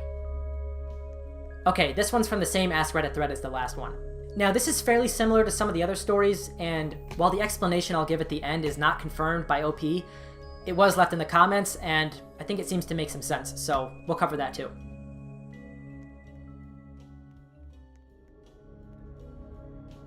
By my hometown, there was a hiking trail that people went to very infrequently. It was along the side of the Niagara Escarpment, so it had some climbable cliffs and some very shallow caves that you could crawl around on. I went with some friends when I was around 19 or 20, and we were crawling around and found a cave that went pretty deep. We had never been in there or seen it before. So we pushed forward and decided to check it out even though we had no flashlights, and this was when cell phones didn't really have the flashlight function.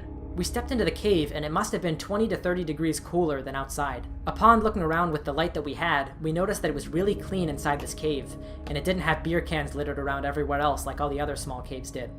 While in there, we got a really eerie feeling after being in there shortly, hearing weird and strange things, feeling like we were being touched, poked, and pulled, but not having any way to figure out who was doing it because it was so dark. We were just using lighters to see what was around us. We were convinced one of us was messing around with the others, although anytime we sparked up a lighter, we were all decently far apart. We decided to hightail it out of there after only a few minutes, convinced to come back with flashlights. We came out to see that it was now dusk outside. When we entered, it was midday. Somehow we had lost 3 hours inside of this cave. We went back with flashlights the next week, but have never been able to find this cave again. And now on to that explanation I was talking about earlier. Natural gas leak, if that's a thing? It's odorless naturally, or some other type of gas leak causing oxygen deprivation. Lost time, uneasy feelings, or hallucinations are all symptoms. Edit, before anyone else says, but wouldn't it have caught fire with the lighters? Natural gas might have, but carbon monoxide or some other gases wouldn't have. OP replied, "That's an oddly comforting thought." It really does sound like oxygen deprivation. People often describe this inexplicable sense of unease or doom. Carbon monoxide leaks in houses often have made people think the place is haunted. There was that famous case on Reddit where the guy thought his landlord was breaking into his house and leaving him notes. So I don't know a lot about caves or gas leaks or anything like that, but if that's at all plausible, maybe that was it, I don't know.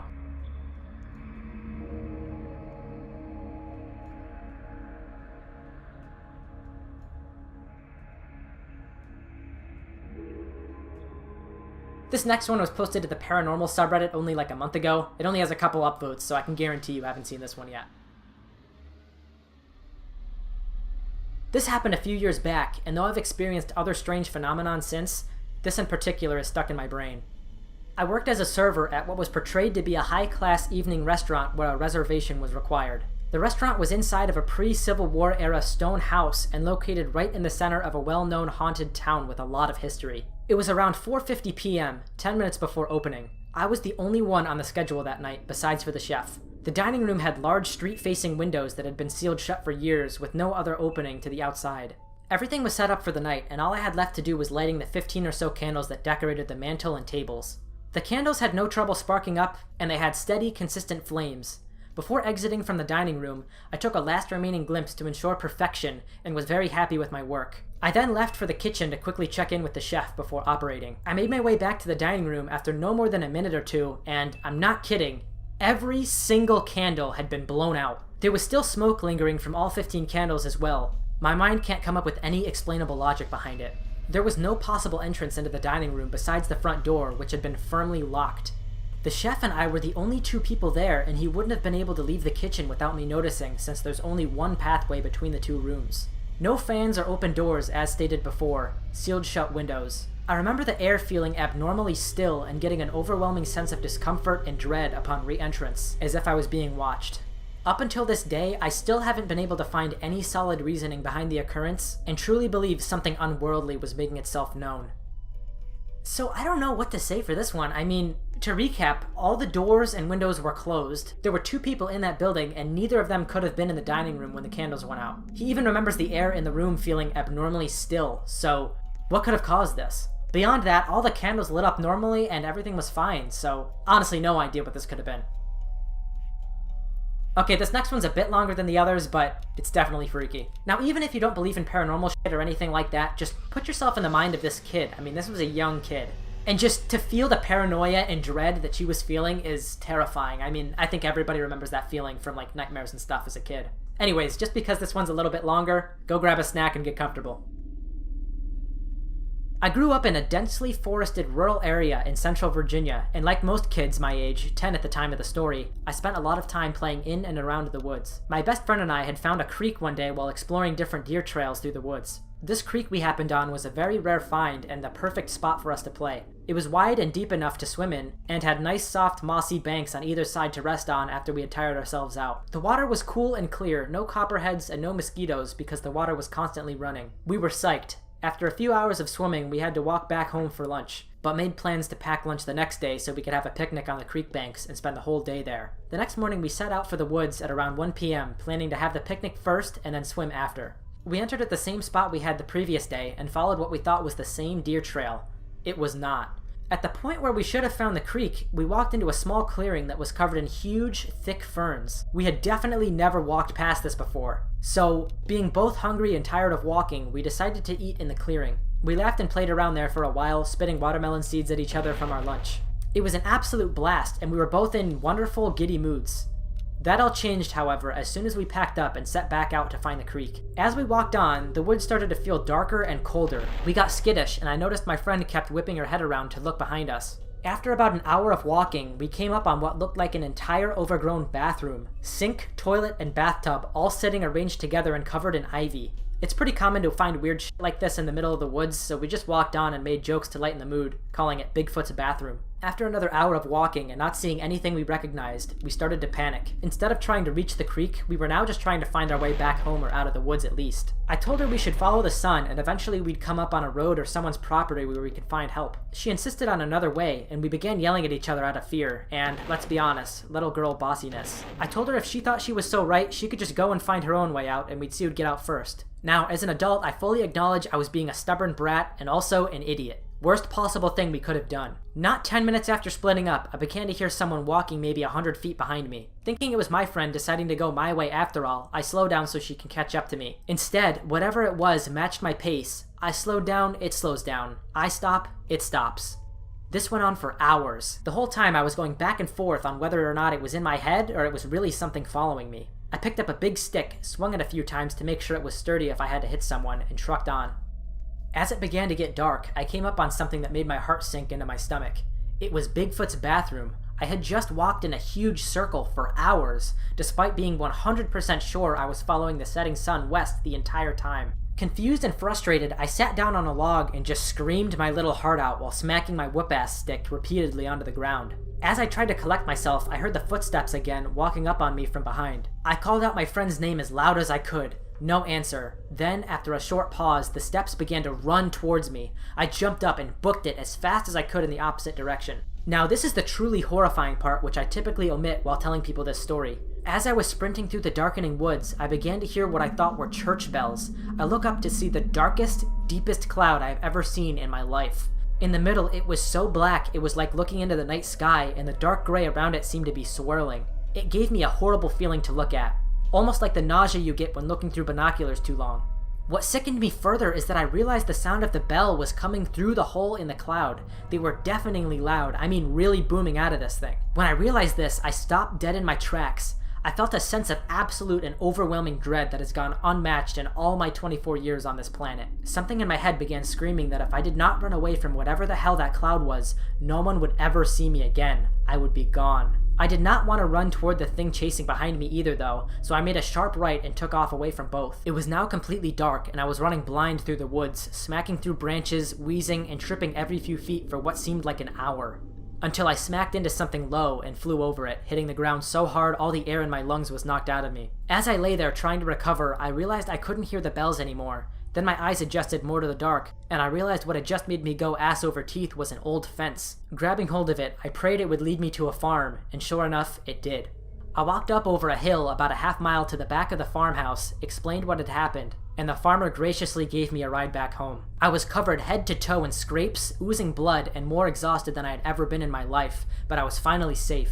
It was past 9 p.m. when I finally walked through my front door. My friend had gotten back shortly after we split and figured I had as well, so hadn't told anybody I was lost. And my family just figured I was still out after dark, which wasn't uncommon for me.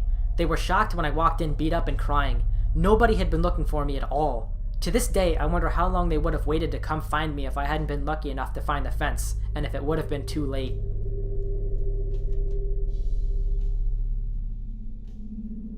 So yeah, I don't know about you guys, but personally, I think I'm just gonna file this one underneath childhood paranoia. I mean, when you go nuts like that and you're really freaking out, you can see things, you know what I mean? But if you guys have any other opinions, let me know. I do think it's weird that she heard a lot of footsteps. I mean, that's kind of hard to explain. But the cloud in the sky and the church bells, that's also very weird. But maybe the church bells were just coming from like far away. I don't know. Let me know what you think. Okay, this next one has video evidence, and you want to talk about unexplainable shit? Wait till you see this one. Here's the post that was made in the paranormal subreddit back in 2019. So, for additional backstory, my brother was alone at my mom's house, probably to check on our dog Oscar, as both my mom and stepdad work day jobs, when the light in our hallway turned on and off. My brother began recording with the hope to capture it on video, in which he succeeded. Now, after watching the video countless times, I am stumped and believe there is something beyond our knowledge happening here. Having lived in this house for over 2 years myself, the house does have weird vibes to it, but I have never personally witnessed something like this. You'll see in the video that the light begins to turn on and off, and on 2 separate occasions, you can see the switch literally moving. The first time it goes down perfectly halfway, which is very odd to me and would be damn near impossible to recreate so perfectly with anything tied to the switch. The second time, which is much more obvious, the light slams down, to which my brother reacts appropriately by getting the fuck out of there. What are y'all's thoughts and opinions on this video? Genuinely curious as to what you guys think. Okay, so it's doing it again. That switch down there is on. You see it past my shaking. This one is on, okay? It's Mom. See what I mean? It's fucking. You can hear it. You fucking. Mom, nope. My mom still lives in that house and tells me of weird experiences she has in it. So I guess somebody could have used some like clear tape and some fishing line and maybe tied it to the switch and flicked it up and down, but at the same time though, I feel like some of the light would have reflected off that string and you would have been able to see it, so I don't know. I'm a little bit skeptical of ghost videos in general, so I don't really know what to think about this, but it's very strange to see both of those switches moving. I mean, the one in the back and the one closest to them were going up and down, so I don't know what to think. Alright, kind of a short one here, but this one is probably one of the more unexplainable ones on this entire video. And although this is going to be fairly obvious, this is also from the Glitch in the Matrix subreddit. So I dropped my phone in the kitchen and I looked to grab it off the floor, but it wasn't there. I heard it hit the floor, but I couldn't find it. It was in the middle of the room too. There was no way it could have gone more than 3 feet away from me. I checked under everything and went through the entire house looking for it, but it was gone. I had my mom call my phone and it said that the line was disconnected. I checked the Find My iPhone app and it said that it couldn't find my phone because it couldn't find a signal.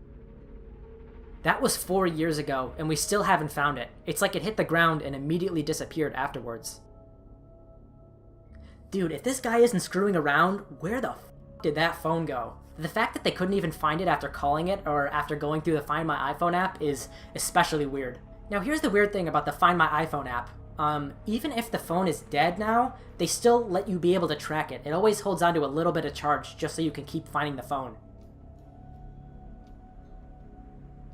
I mean, this is literally like the backroom story. Like, it's literally like it just no-clipped through the floor. Now, a big reason why I want to mention this one is because I actually have a personal story that's very similar to this. So when I was like really little, I had like this little die. It was like this big and it was red. And I will never forget, I was playing with it in my room. I was kind of like pushing it into the carpet a little bit. I don't know how to explain it, but all of a sudden I went to go like find it in the carpet fibers and it was gone. And I looked everywhere for it. And I just like rubbed my hands all over the carpet. I looked under everything to see if it like maybe just flew out somewhere, but I never found it. I stayed in that room for like 16 years of my life, and this was a long time ago, and I just never found it. It was very weird. Strange stories aside, back to the video. Okay, this next one kind of gives me chills. Maybe it's just the title, but whenever there's like shared experiences, again, when there's like 2 people who experience the same weird thing, it just makes it impossible to explain. The title of this one is An Unseen Force May Have Tried to Lure Me Off the Road to My Death by Altering Reality. Title sounds ridiculous, but hear me out.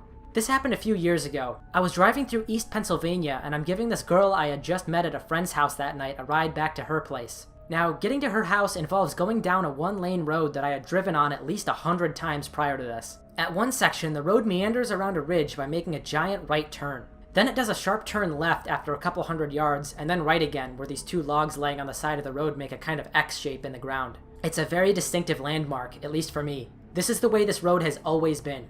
So there we are, trying to find topics to talk about to keep the car ride from becoming awkward since we hardly know each other. We take a right turn, round a bend, and then a sharp left turn, and then there's a left turn up ahead. Immediately, my body goes into fight or flight mode. I remember thinking, this isn't right. I know there's a right turn here. This is not what is supposed to be here. We both fell dead silent and just looked ahead in confusion. The road about 100 yards in front of me just turned left and disappeared off into the woods.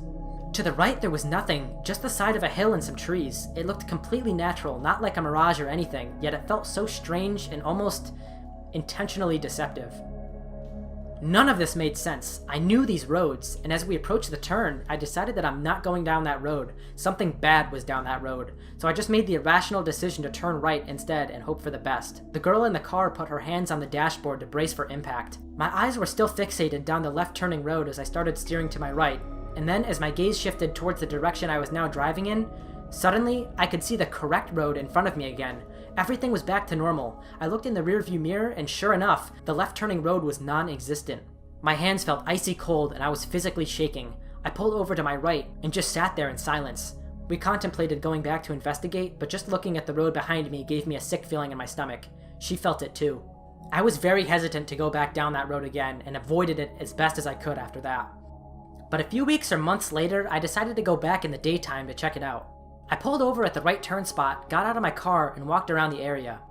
This is the part that really freaks me out. I quickly found out that on the left side of the road, obscured by some thick underbrush, was a very steep, rocky cliff that dropped off maybe 200 to 250 feet into a ravine. The phantom road would have taken me directly through a clearing in between the two trees that led straight over the cliff. If I had chosen not to follow my gut and drove down that road, there's a very, very good chance that we both would have been seriously injured or killed. Apparently several people have crashed in that area by driving down into the ravine.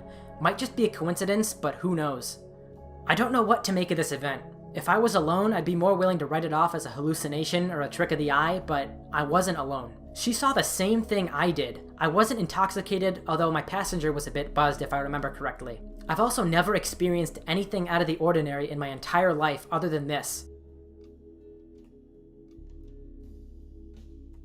Yeah, I don't know what to say about this one. Again, it's these almost shared hallucinations that really freak me out, because it's like, how do you even begin to explain that? Both people seeing the same thing at the same time. I don't know. Again, this was experienced by many different people at the same time. This was posted back in 2014. 10 years ago, I was returning home from a road trip with two friends. I received a phone call from my parents asking when we'd be arriving, and I explained that we were about 25 minutes away. About a minute later, we came around a bend. It was a full moon, and we could see the reflection from a lake below us, and other than that, the road was completely empty. Suddenly, everything went completely dark in the car. No lights from the dash or gauges or headlights on the road. The music also stopped and restarted from the beginning of the CD we were listening to. There was now a vehicle pulled over by the police about a quarter mile in front of us that hadn't been there a split second before. I assumed I had dozed off for just a second as it was late. I thought it was still quite peculiar though, and after about a minute, the driver of the car tuned the music all the way down and said, "Did that just happen to anyone else?" The other passenger in the back seat sat forward abruptly and exclaimed, "I thought I just fell asleep." We then realized that the clock in the car was reading an hour later than it just had a minute before. To keep ourselves from freaking out, we decided that the car had possibly had a momentary electrical failure and reset the clock to an odd time. Maybe it also turned off the dash lights, headlights, and gauges and restarted the CD player. But when we arrived home 25 minutes later, we were a whole hour late. I'm missing an hour from my life, and to this day I have no idea how it happened.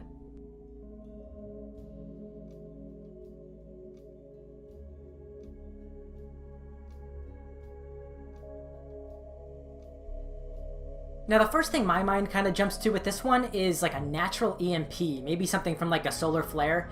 I don't know if that's a little bit crazy, but that's just what I first thought of. Now the thing is though, regardless of whether or not that's even plausible, I mean, it doesn't really make a lot of sense, but it doesn't even explain the whole entire hour that was lost to them, so I don't know, I don't know how to explain this one. Here's another very strange one. It happened in early 2000 when I was working at a juvenile detention center in a small town in Oklahoma as a corrections officer. I was working nights at the time and went to work at 9 p.m. This one night when I arrived for work, my supervisor looked confused and asked me what I was doing there. I said, "I work tonight." And he said, "But they said you called in a few hours ago, saying you were sick." I was a bit confused and I said it must have been someone else and they got the message wrong. After everyone else showed up for work that night, it was a bit more weird, but we carried on as usual and assigned everyone their places for the night. I went to work in the control room where I usually work. The control room is the center of the prison that has direct control over the cameras, doors, phones, and everything. After I relieved the guard on duty and settled in for the night, I looked at the message that said I called in. It said that I called in at 6:50 and that I'd gotten sick while out cleaning up after the storm. There had been a storm the night before, and it was a bit bad, but nothing that I had to go out and clean up. It was truly weird. The supervisor came into the control room about that time. He was also a friend of mine outside work, and we started talking about it and how odd it was. I decided to call my wife at home and tell her about it while she was still sitting there. I picked up the phone and dialed. After 2 rings, a man picked up the phone with a raspy voice and said, "Hello?" I didn't know what to say for a few seconds. I looked at the phone to make sure I dialed the right number, and I had. After a few seconds, the person said, "Hello?" again in the same raspy voice. I said, "Hello, who is this?" "This is Taylor." "Who is this?" the person said. My head started spinning because my name is Taylor also. I said in almost a scream, "Where is Anne?" He said, "Anne's in bed. Who is this?" I dropped the phone and told my supervisor to ring me out. I had to get home and I took off towards the door. I could hear Dave pick up the phone behind me and say, "Hello?" followed soon after by, "What the fuck?" rather loudly. I ran to my car and drove home faster than what was legal for sure, my mind racing the entire time. I busted through the door and my wife was sitting watching TV and was shocked at me being home. I asked her who was there and she said no one has been here. After a rather long talk with my wife, I went to call the prison to tell them what was going on, but the phone was dead. I went back to work and when I came in, Dave was acting weird and asked me, "How the hell are you doing this?" He told me that when I left, he picked up the phone and the person on the other end sounded like me. He kind of freaked out and hung up the phone. A minute later, as he could see my car leaving the parking lot, I had called back from home and asked what the fuck was going on. He said that I was a bit irate and said that I was sick and did not feel like playing these games and was telling him to stop prank calling me and hung up. After convincing him I had no idea what was going on, we went back to work. Later, I found out that the phone line for my area had been knocked down the night before by the storm. This is absolutely the strangest thing that has ever happened to me.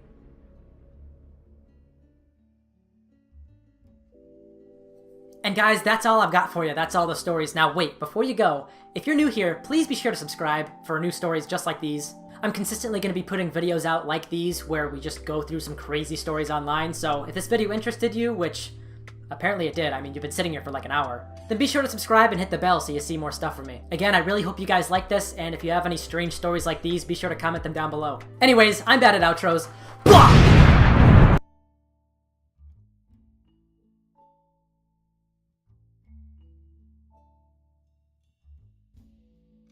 I have a second channel now. I'll just be posting like some little personal videos there, so I'll throw it up in an iCard right now, and I'll also link it in the description and on the main channel page. Thanks. Love you guys. Enjoy the video.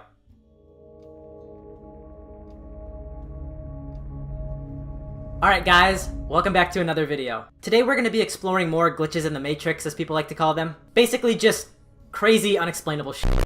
So as usual, grab a snack, get comfortable, and shut the blinds. Here we go. On November 6th, 2022, user Bunny Hope made the following post to the Glitch in the Matrix subreddit. This was late at night, maybe around 2 a.m. Everyone living in my house was asleep, and I was just scrolling through Twitter and TikTok. I had my AirPods in my ear and the case right next to me in bed. I had gotten up to grab another cover from my closet when I heard something drop. I assumed it was my Fire Stick, but when I turned to my bed, it was still there. So I thought, no biggie, it must have been my AirPod case, but when I went to look for it, I couldn't find it. I looked under my bed and under my dresser, but still couldn't find the damn AirPod case. Since it was so late at night, I just decided to leave my AirPods on my nightstand and look for the actual case the next morning. But the next morning, I began to clean my room, and I mean deep clean. I moved my bed, my dresser, my nightstand, everything and anything. I even looked in my shoes and deep in my closet, but I never found my case. I know it was late at night and I was tired, but I remember having it next to me and I remember hearing something fall to the ground. I even asked my mom to help me look, but neither of us ever found anything. It was so strange and frustrating because 1, they were expensive, and 2, my room isn't even that big, so it's not like it's in a part of my room that I never go to. To this day, I never found the AirPod case and I had to end up buying a new one.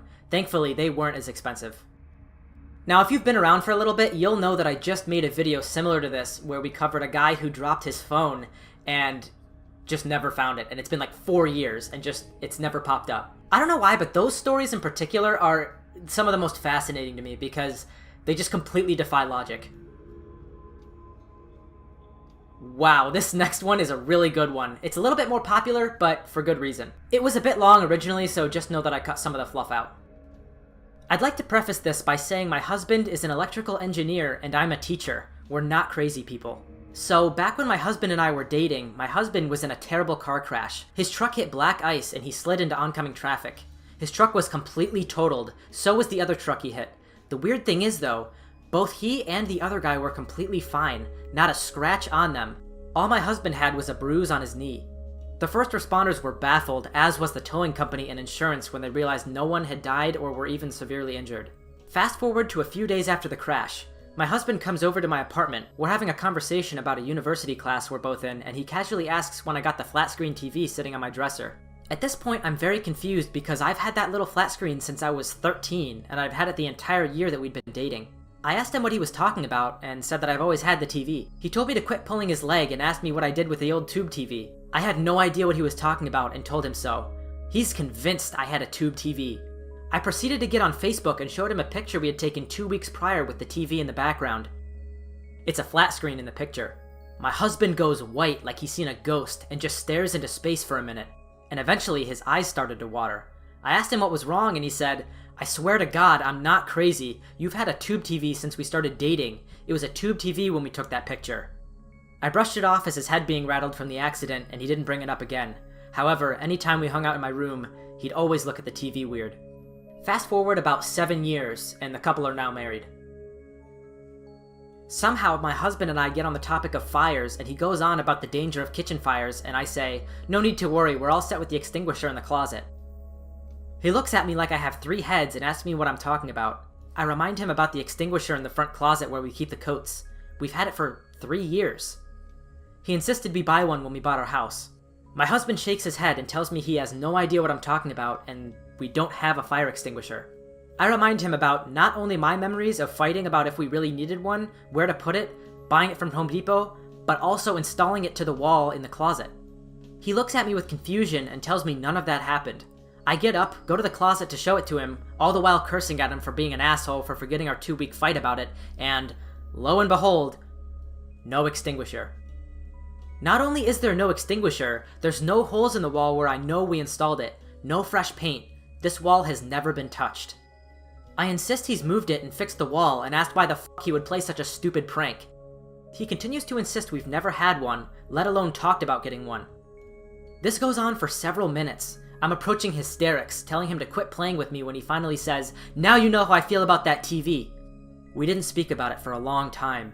Then, after I found this thread, he brought up his theory that perhaps in another timeline or dimension or whatever you want to call it, we both actually died and we reset like a video game, and the TV and extinguisher are glitches.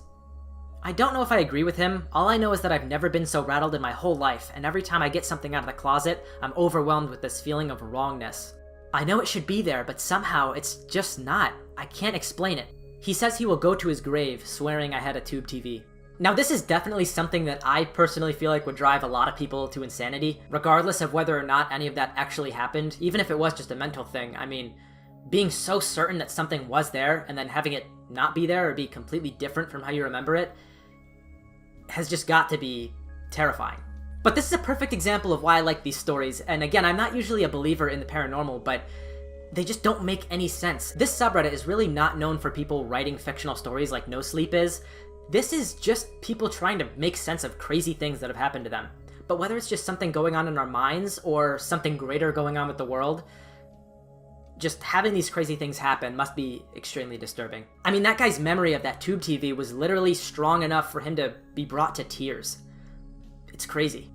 Alright, this next one is really weird, especially knowing that everybody in the family saw this happen. The woman who originally posted this deleted their account, but it was posted on March 25th, 2019. Here's what they write. My husband came home twice. So my husband gets out of work at 5:30 p.m. and gets home between 5:36 and 6 o'clock. Sometimes my kids are still eating dinner. Last week I'm getting a head start on dishes and my kids are still eating dinner. I hear the dogs go off, hear his truck door. A few seconds later he does his distinct throat clear and tells the dogs to quiet down. Comes in through the front door, says hi to the kids. They say hi back. I turn and smile and he goes upstairs to go to the bathroom. I look at the clock and it's 5:40 p.m. He never comes back though. I go outside to smoke a cigarette and notice his stuff isn't at the table where he throws it after work. Whatever. So I go upstairs after my cigarette and go to look at the bathroom door. The light is off and the door's open, but it's empty. I go check the bedroom. Nothing. I ask the kids and they say he was probably in the bathroom. I said that I checked and he wasn't there. The kids can see every door leading to the outside from the dinner table, so I go back upstairs and check the rooms. He's not there. I look out a window to the driveways and his truck isn't out front, so I asked the kids if they saw him leave, but they didn't. I said he's not here anymore and all the kids look confused and start exchanging weird looks. At 5:50, the dogs start barking and I hear his door. I hear his keys at the table outside and he walks in and says hi, then he goes to the bathroom. My kids and I look at each other weird but don't say anything. When he gets out of the bathroom, I ask him where he went. He had a confused face and asked what I meant. I tell him what I've explained so far and he looks at the kids and says he was just getting home. The kids say they saw him and talked to him, and so did I. He made the face and all the kids just looked disturbed. I told them all it was just a time glitch. It was the weirdest thing I've ever experienced because there were witnesses, my kids, and we had all interacted with him. So yeah, how can you even begin to explain this one? I mean, the dogs heard him, they heard the truck door close, they saw him come inside, they all said hi to him, he said hi back, they heard him go upstairs, and then he was just gone. Yeah, I'm not even gonna try to explain this. Okay, this is kind of a cool one. I've heard a lot of little stories about like younger kids, like almost read people's minds. Again, this is all crazy stuff. I don't know if I really believe in all of this, but I would be lying if I said I haven't heard these stories multiple times. So let's just get into this one. I don't know if this belongs here. It's such a weird but insignificant event that I need to share. I was at a family event today, Queen's Platinum Jubilee, and unfortunately, my family eat that kind of thing up. There were a few relatives I knew but hadn't spent a lot of time with. While sat away from the main celebrations with my partner and one of the kids, she was 9 and took a shine to us. I thought I could smell smoke, didn't vocalize it, didn't even look up from my phone, just thought it. The girl looked at me and said, "You're right, they're having a fire next door, you can see the smoke." She then proceeded to point above the trees where there was smoke. My partner asked what she was on about and she didn't reply. I later asked my partner if I spoke aloud about the fires, but she said no. I also shouted her name for like 10 minutes after and got no response, so less psychic and more glitch. Was also sober and don't believe in the paranormal. I think it's kind of funny to imagine this like fully grown man just shouting this kid's name in his own head to see if she can hear him. But on a more serious note, I again have no explanation for this.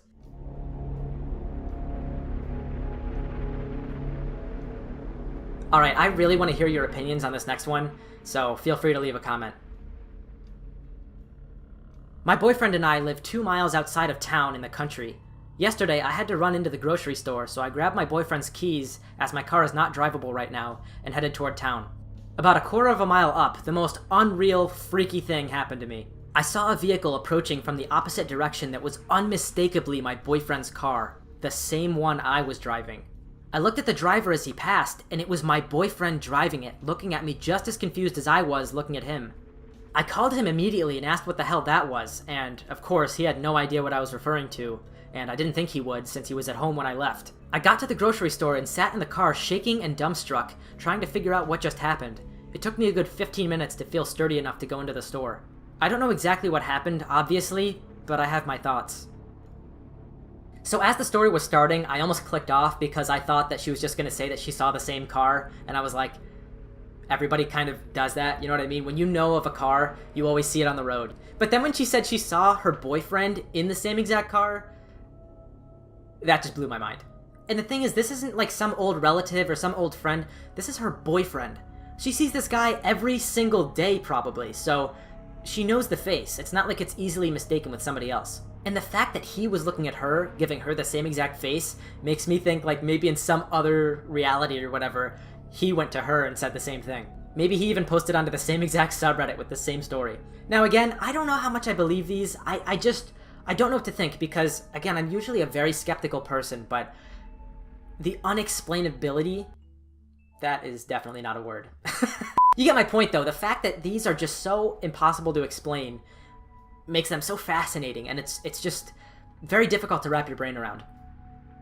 This next one is one of those crazy ones. It was posted by user AggressiveAD9800. It's been about a week, and I'm still trying to wrap my head around the fact that I might have died in another timeline and just jumped to this one. Background: I was driving down PCH, a very long highway up the coast of California, at 8:15 p.m. exactly. I know this because I called my mom to let her know I was stopping to watch the sunset.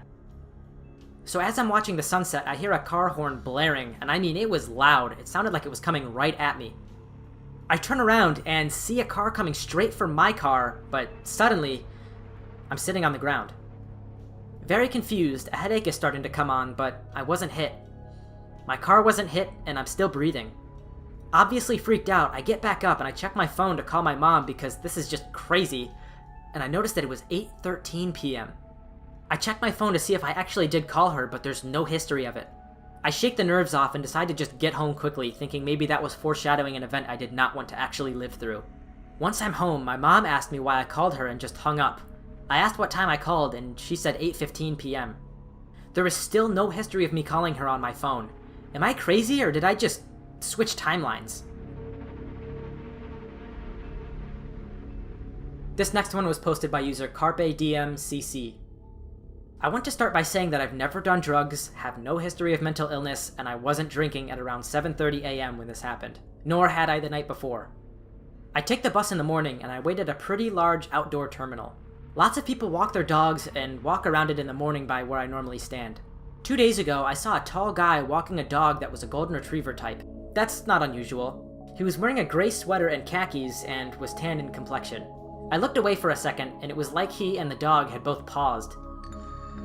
Weird, I thought, until the same exact man, just with a yellow lab instead, came walking down the hill. The two of their profiles lined up in front of my eyes, about 7 feet in front of me, and they became the same person, with the lab being the dog that won out. I wouldn't have believed this actually happened and would have chalked it up to me being tired or something if the girl sitting there with me hadn't exchanged shocked glances with me. I also saw him with the lab today. It's really trippy. Yeah, this one definitely sounds more like a glitch than anything else. It almost sounds like she was looking right at the dog and the man when, like, two universes collided or something. I don't know, again, like all the others, I can't think of any explanation for this, especially since it sounds like the girl sitting next to her saw the same exact thing.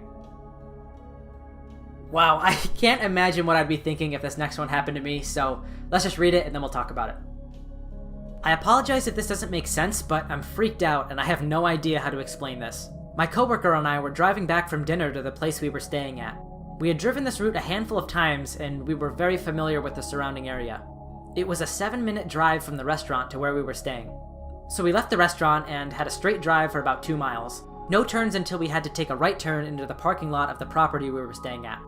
As we approached the hotel, the tall Courtyard by Marriott sign was visible, as was the building. We were a block away from the turn and then we just suddenly weren't. We were all of a sudden driving on a highway about to take the exit on the right. It was immediately apparent and I said to my coworker, "Wait, something is wrong here." And he replied, "Yeah, what the hell just happened? We were just about to turn into the parking area." I told him to pull over and I looked up on maps where we were. The map showed that we were 20 minutes away in the opposite direction from which we had come. The time on the clock was still the same as it was when we were next to the hotel. I don't understand, and neither does he, and he doesn't want to tell anyone because it sounds so crazy. We teleported 20 minutes away. It was the single most disorienting feeling I have ever experienced. But now after that, I feel like everyone in my life has just changed. Everyone feels so distant. I can't shake the feeling that something is still very off. What's strange to me about this one is how sudden it was. Like a lot of the times when reading these stories, like they get like a weird feeling in their stomach or something about their surrounding environment changes before the crazy thing happens. But with this, it just happened. They were about to turn into the parking lot and then they were suddenly just 20 minutes away. And the crazy thing is that literally no time passed. It's not like they blanked for 20 minutes. They just suddenly were somewhere else. Here's a pretty freaky one, especially since the same exact thing happened to 2 people in the same house.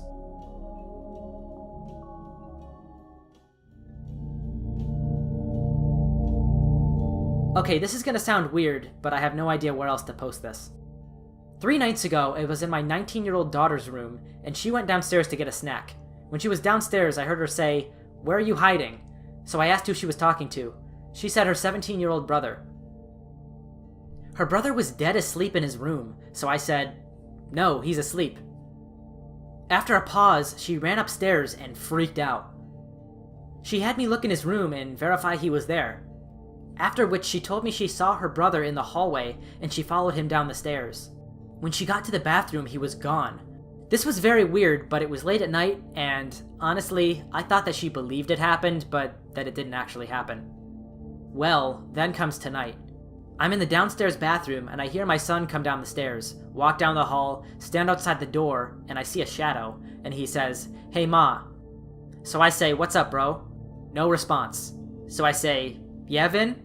I hear him walk up the stairs, so I yell for him again. Nothing. So I call him to find out what he wanted, and he's utterly confused, in his virtual reality headset with other people that confirm he's been on a call. I'm not sure what's happening, but I'm a tad freaked out and I have no idea what the fuck is going on. Thoughts? So yeah, that one's very weird. What I'm almost thinking is, and again, I don't know if I really believe in the paranormal, but what if it's like a ghost that just looks very similar to the brother? What's crazy is that the mother heard his footsteps, heard him come down the hall, saw his shadow, and even heard him call out for her. I could maybe understand somebody just like accidentally hearing their name being called when it actually wasn't, but to have all of those things happen would just be too big of a coincidence. Can anybody think of a logical explanation for this one? Let me know in the comments. Moving on, this one is screwing with me. It was posted by user Nevrom14. I work at a financial institution, and as part of my role, I coordinate training for all new hires within the first few weeks of their onboarding. The process begins when local managers send me the names and contact details of the new hires so I can reach out to them for a brief introduction and set the expectations of the training material. Prior to the start of the pandemic, I would simply reach out to the new hire at their new office phone number. However, with the new work from home changes, I would now reach out to mobile numbers and residential phone numbers. All in all, a very similar process to what I was doing before, just with the caveat of having to reach out to people at home. As per usual, I received a new spreadsheet with the names and info of the new hires I needed to contact when I came across quite a unique name. I picked up my headset and dialed the phone number provided. New hire. Hello, this is... name. Hi, good morning. This is me calling from financial institution. Did I catch you at a good time? Yes, this is great. However, could you please call me at my landline? My mobile service is not very reliable in this area. I wrote down the phone number she provided and we hung up. Immediately, I dialed the phone number and waited for the dial tone. An older woman picked up. Hello? Hi, good morning. My name is me, and I'm looking for the new hire. Can I speak to her? Sorry, who are you? I'm me, calling from financial institution. She asked me to call her back on this line. Is she available? Silence. Hello? Older woman. What do you mean she asked you to call her back? When? I was just talking to her and she said the reception in the area wasn't very reliable and to call her back at this number. I'm sorry, but that's impossible. She died 3 days ago.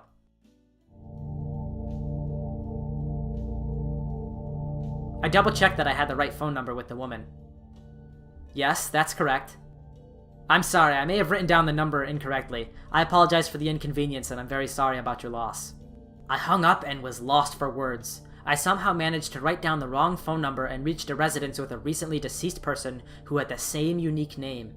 I am certain I wrote down the correct number, but it is possible that the poor connection made me write a different number. I don't know what to think. This is an odd coincidence. Now, all things considered, this would have to be one massive coincidence if it was just a number mix-up, given the unique name. This almost sounds like another one of those reality shifting or time shifting stories. I desperately want to apply logic here, but logic offers no explanation for these experiences. This next one is one of my favorites so far. It almost sounds like these two kids know something that the rest of us don't. This post was written by user Scarlet Rain on July 13th, 2022 with the title, "Did our 2-year-old daughter glitch, or am I just living her origin story?" This happened about 8 weeks ago. It was past bedtime and I could hear her awake in her bedroom, which she shares with her 4-year-old brother. This is not unusual and they're really cute when they play and chat at night.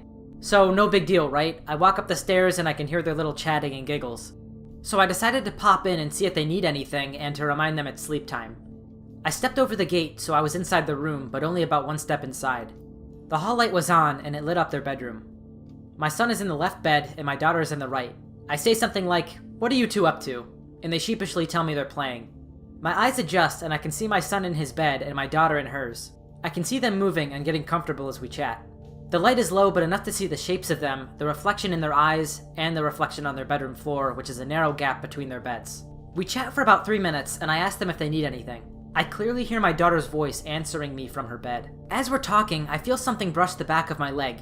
I don't even look to check because we have cats, and those little devils follow me everywhere. One must have jumped over the safety gate and was coming to see if anything interesting was going on. Something felt a bit weird though, and after maybe 5 seconds, I realized I hadn't heard the gate rattle as it always does when the cats jump over it.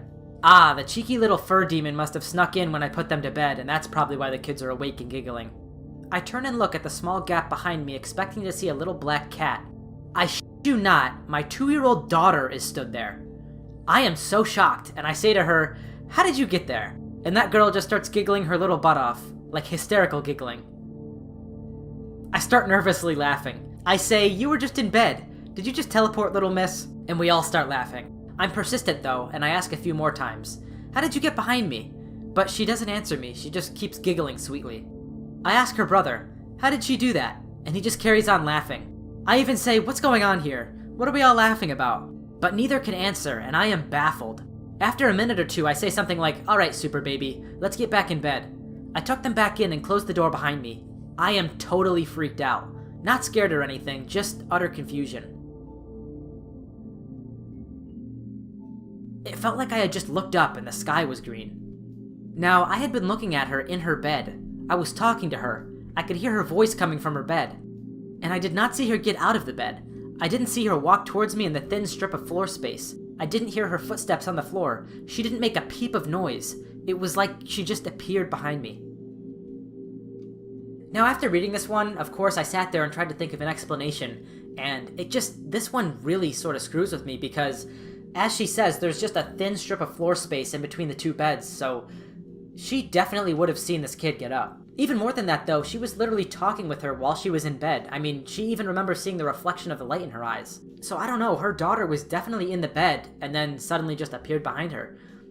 I don't know, I can't think of any explanations. Let me know if you got any.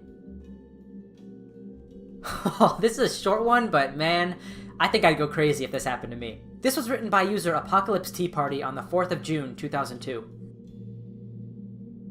I was taking a shower and just staring aimlessly at the shower head, dreaming and pondering of the things that one ponders of during a shower. The shower head had a mirrored surface, and I slowly realized that, although I was staring directly at it, my reflection's eyes were looking off to the left. For a moment or two, I wondered how that was possible and what trick was causing my reflection to be looking that way, when, suddenly, my reflection's eyes shifted and looked directly at me. They continued to return my gaze for the rest of the shower as if nothing awry had been happening. It never happened before or since. Alright, this one just really freaks me out. I can't really explain what I want to say, so I'm gonna have to take you to the bathroom. That sounded weird. Alright, so sorry about the terrible audio in here, but my point is, when I was younger, I used to think that maybe the reason why you can't go through a mirror is because mirror you is pushing back on it as equally as you are pushing against it, so it's both forces cancel out and you just can't go through. You know what I mean? I don't know. It's kind of stupid. That probably didn't make any sense. Anyways, this next one is one of the hardest stories to explain in this entire video. It was posted on the 27th of June, 2022. Not sure if this qualifies as a glitch, but I just found this sub, and a post about a sock reminded me of this one, so I'll share. Maybe 3 years ago, I took my daughters to music lessons. I filled up with gas on the way using my debit card. After class, I decide to stop at Burger King, but I can't find my debit card. We do a very thorough search through the car, and of course, wallet and pockets.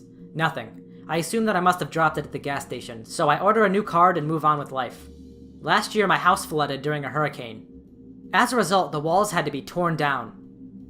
Inside the wall, we find the debit card. The expiration date is past, so it's definitely not the current one, and the one that I lost that day is the only one I recall losing in the time that I lived in this house. So I don't know for a fact that it's definitely the same card, but I'm struggling to see how it's not. And even if it's not, still, how did it get into the wall? Not the weirdest story here, but I think about it a lot. Not the weirdest story here? Yeah, okay. Now I want to remind you, he lost the card while he was out of the house. He paid for gas using that card, then went to Burger King, and the card was lost. So, how did it end up back in his house, let alone in his freaking wall? This next one was posted on August 10th, 2022 by user Try and Try Again 2013 with the title, The Girl Who Wasn't. When I was 16, I took an SAT prep class to improve my score and get into a good college. The class was pretty boring, but I met the most interesting girl in the class. She was thin, fairly short with light brown hair and green eyes. She always wore a green headband, which I thought was cute. Her name was Connie. We hit it off immediately and spent most of the class whispering to each other side by side at our desks. I spent about 3 weeks sitting next to her talking during the class. When the class was over, we exchanged IM handles so we could keep in touch. This was in the early 2000s. About a year passed by, and we continued talking online. We got to know each other pretty well, but we lived on completely different sides of the city, and it was quite a drive to visit each other, so, being the young teens we were, we never actually got together. Eventually, I worked up the courage to ask her out for dinner. I set our date at a restaurant located between the both of us, so we wouldn't have to drive too far. The time for our date rolled around, and I headed to the restaurant to meet her. I walked in and saw her sitting in a booth with 2 older individuals at the far side of the establishment. She looked exactly like she did in the class. Thin, light brown hair, green eyes, and she was wearing her signature green headband. I approached her and said hello. I gave her a hug and sat down next to her in the booth. I assumed these 2 older individuals across from us were her parents. Odd, I thought, but maybe they were there to chaperone. I could tell immediately something was wrong. The two older individuals looked very confused, surprised, almost bewildered. The look on Connie's face was also one of perplexity. Eventually she said, "Who are you?" I was shocked. I said, I'm Jason. Remember we set up a date for tonight? I assume these are your parents? It's very nice to meet you." And I reached out my hand to shake her parents' hands. They didn't return my handshake. Instead, they simply looked at their daughter and said, "Oh, did you forget to tell us this, Sarah?" "Sarah," I said. "You told me your name was Connie." She looked absolutely puzzled and said, "Sorry, you must have me confused with someone else." "Oh, my mistake," I replied, then scratched my head and headed out of the restaurant to my car. I was embarrassed. Maybe she just didn't want to go out with me, I thought. She could have at least just said no instead of leading me on this charade. Defeated and humiliated, I decided to just head home. When I opened the door to my car, I heard a voice behind me say, "Hey, Jason!" I turned around. It was a tall, light blonde-haired woman with a large round face and blue eyes. Do I know you?" I asked. "It's me, Connie. We had a date planned, remember? Where are you going?" she said. "We went inside and had dinner." She was definitely Connie. She remembered all our previous conversations over the past year, but she looked nothing like the girl I met in class. When I asked her why she stopped wearing her green headband, she had no recollection of ever wearing or even owning this type of headband. I can't explain it. The strangeness of this one is pretty self-explanatory, but yeah. Now, it would have been strange enough if Connie had shown up looking completely different and not having any memory of the headband, but the fact that somebody who looked exactly like he remembered Connie looking, being there already, at the same exact restaurant, wearing the same exact headband, makes absolutely no sense. This one is really weird for several reasons, but we'll talk more about it after we finish reading it. This was posted by user MasterAdvantage5833 on May 16th, 2022. To begin, I was not high when these events happened. I was in a car with a few of my friends driving around to find a spot to park and smoke. These events took place a couple months ago. So I'm a college student in a very small North Carolina town. It has a population of about 3,000 people, and the town is less than 3 square miles, with most of it being one long road leading to and from big cities. One day, the 5 of us pack into our friend's car and start to drive around. We're looking for somewhere that's kinda discreet since it's still daylight outside, but not just blatantly on someone's property. We pulled into a neighborhood that looks pretty typical. Simple one-story houses that all look the same. Until they didn't. We turned onto a road that split off into a cul-de-sac. The moment we turned onto this road, I got a sinking pit in my stomach, as if we were somewhere we were not supposed to be. Like we had broken something in the universe or accidentally shifted dimensions. I remember looking at my roommate next to me in the back seat and instinctively murmuring, "We shouldn't be here." Each of the houses within this cul-de-sac were extremely unique and different. One was a pretty sunshine, yellow, narrow 2-story house. One was a wider and more full blue and purple house. One looked like a normal suburban 1-story beige house, but instead of beige, it was a deep maroon color. And the last one, all the way on the right, was a dark gray house with black trim. Each of the houses were very close together and had very different yard decorations, from big extravagant Easter bunnies and Easter eggs, to random gnomes, to Christmas trees, to wagons all over the place. They were scattered about like landmines. The dark house had shovels scattered about but no holes in the ground that implied digging. The cul-de-sac had a long, narrow, grassy median island that you'd drive around to enter and leave. All of us in the car had an overwhelming urge to leave immediately, so we made our way around the little island. As we got around it, we looked at the dark house again. A man stood on the side of the house, facing us, but standing completely still. He was a black man wearing yellow with blue overalls and a dark shadow in front of his face. I don't know if it was hair or some sort of covering, but his face was not visible. We sped off and out of the neighborhood, worried that maybe he'd think we were trespassing and shoot us, something you always have to be prepared for in rural North Carolina. This was the rational worry at the time, but in the moment we all felt an energy so powerful it could have pinned us to the ground if it tried. It felt all-knowing and maybe even evil. We left without issues, but all of us felt the same pit in our stomachs, like we saw something we weren't supposed to. The weirdness doesn't stop there, though. When recalling the events, our stories all match up until recalling the man in the yard. We all saw someone, but the 5 of us each have a very different description of the person. One of them saw a little girl in a dress, somebody else saw a woman in white, someone else saw a man with a long beard and a gut wearing what looked like a dark suit. Each recollection of the memory, the person stood frozen in the exact same spot on the side of the house. To this day, we have no idea what we encountered or what exactly happened. It freaked all of us out and we swore to never go back there. I think the strangest part of this definitely has to be the weird person standing outside the front. I mean, how could everybody see such different things? Somebody saw a man literally in a black suit. Another person saw a little girl in a dress. Another saw a woman in white. And then this guy saw a black man wearing a yellow shirt and blue overalls. These are all completely different descriptions, and yet all remember the person standing in the same exact spot. And let's not forget the front lawns. I mean, the Easter decorations and the Christmas decorations were out at the same time. Those are on like completely different ends of the year. I don't know, overall just a very strange story. Okay, another short one here, but I refuse to leave this one out because I just love the concept of this experience. This was written by user AdorableAlbatross74 on May 26th, 2021. I think I saw future me, and she saw me too. This happened yesterday, and it still makes me uncomfortable.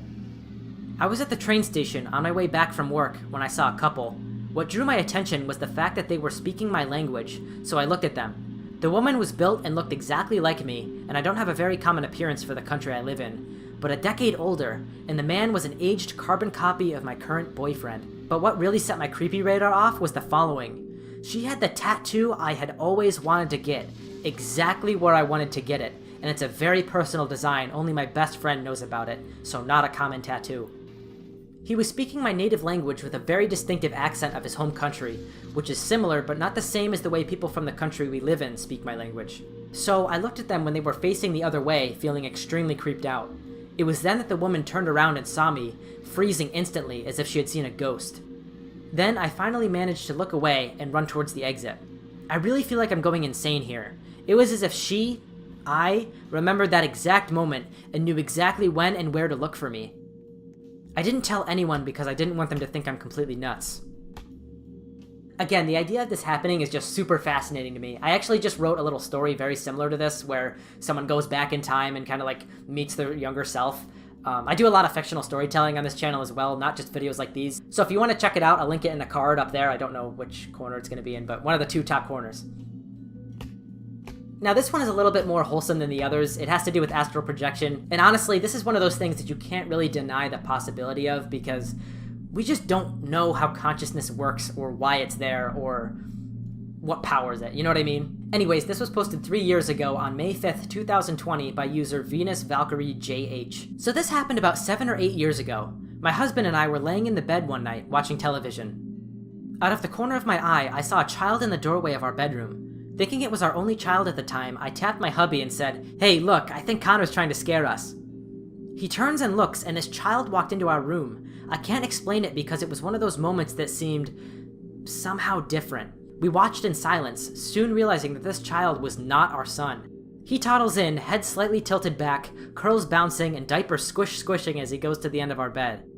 We see his head go down like he was crouching, and when we got up to look, he was gone. I looked at Chris, my husband, and said, "Did we just see a ghost?" Then, almost as an afterthought, I said, "Well, we know that if we have another baby and he has curls, that he was here before he was born." We both laughed because we're not trying for another baby at the time. Fascinated, we go to check on our son, and he was still fast asleep.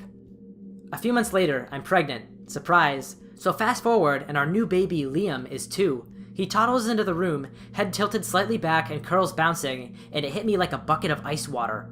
Holy crap, this is the baby that came to visit us. I mean, there is absolutely no doubt in my mind. Now, on top of that, whenever Liam is staying the night elsewhere, like with my parents, he comes to visit me in my sleep. For example, one time he came and just smiled at me while I was taking a nap. He was in a little red shirt and his hair was cut short.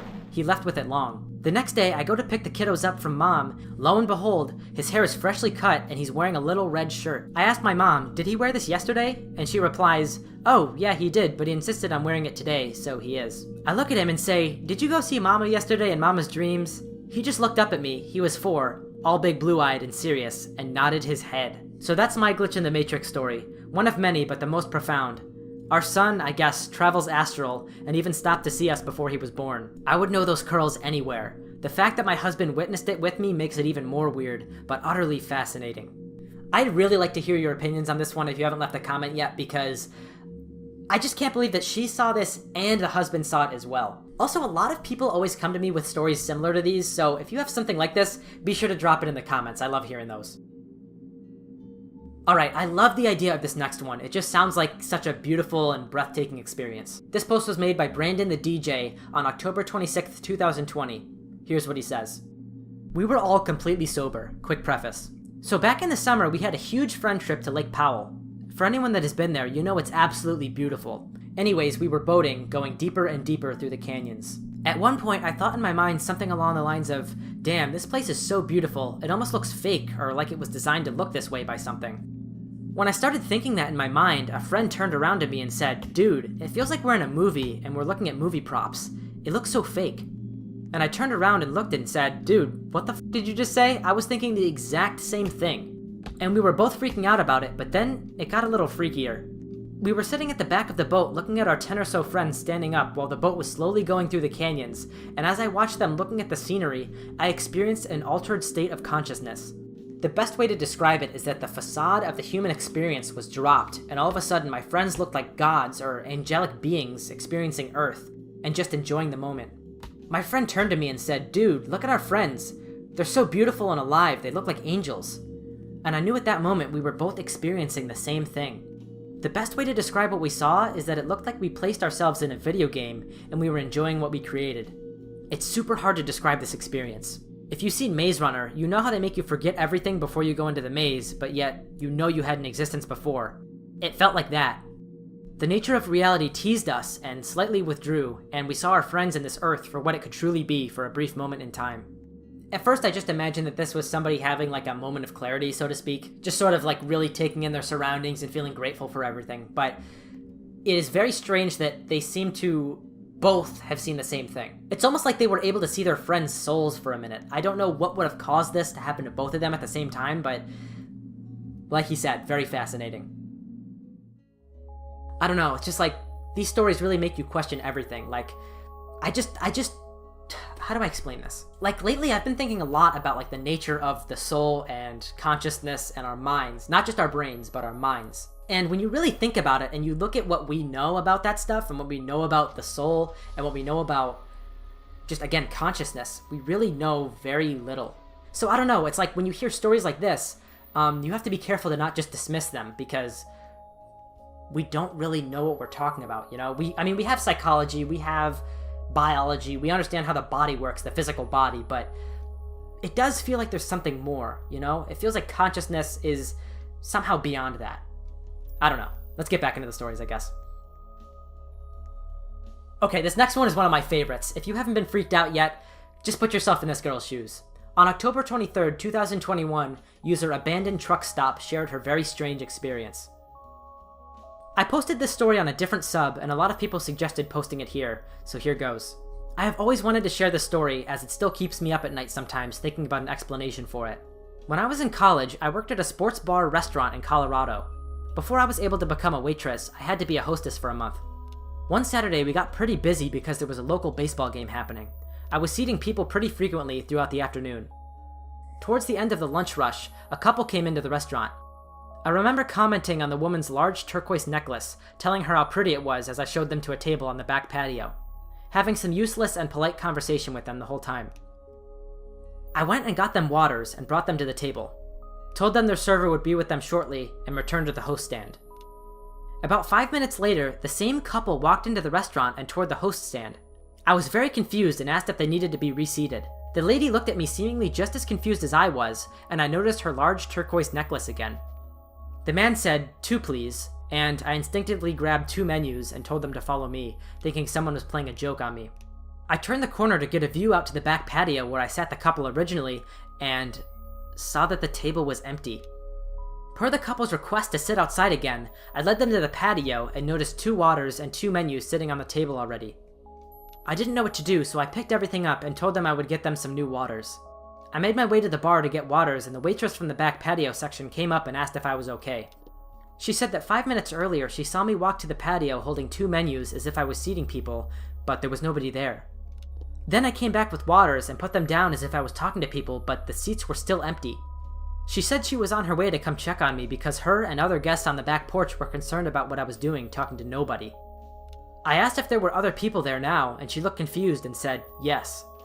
So from what I can gather, I saw, talked to, and sat these two people briefly before they actually came into the restaurant. I have no explanation for this, and I'm wondering if anyone else has ever had an experience like this. Yeah, that one just freaks me the hell out for some reason, especially since she saw the necklace on this woman before she even came in, apparently. I don't know, it doesn't make any sense.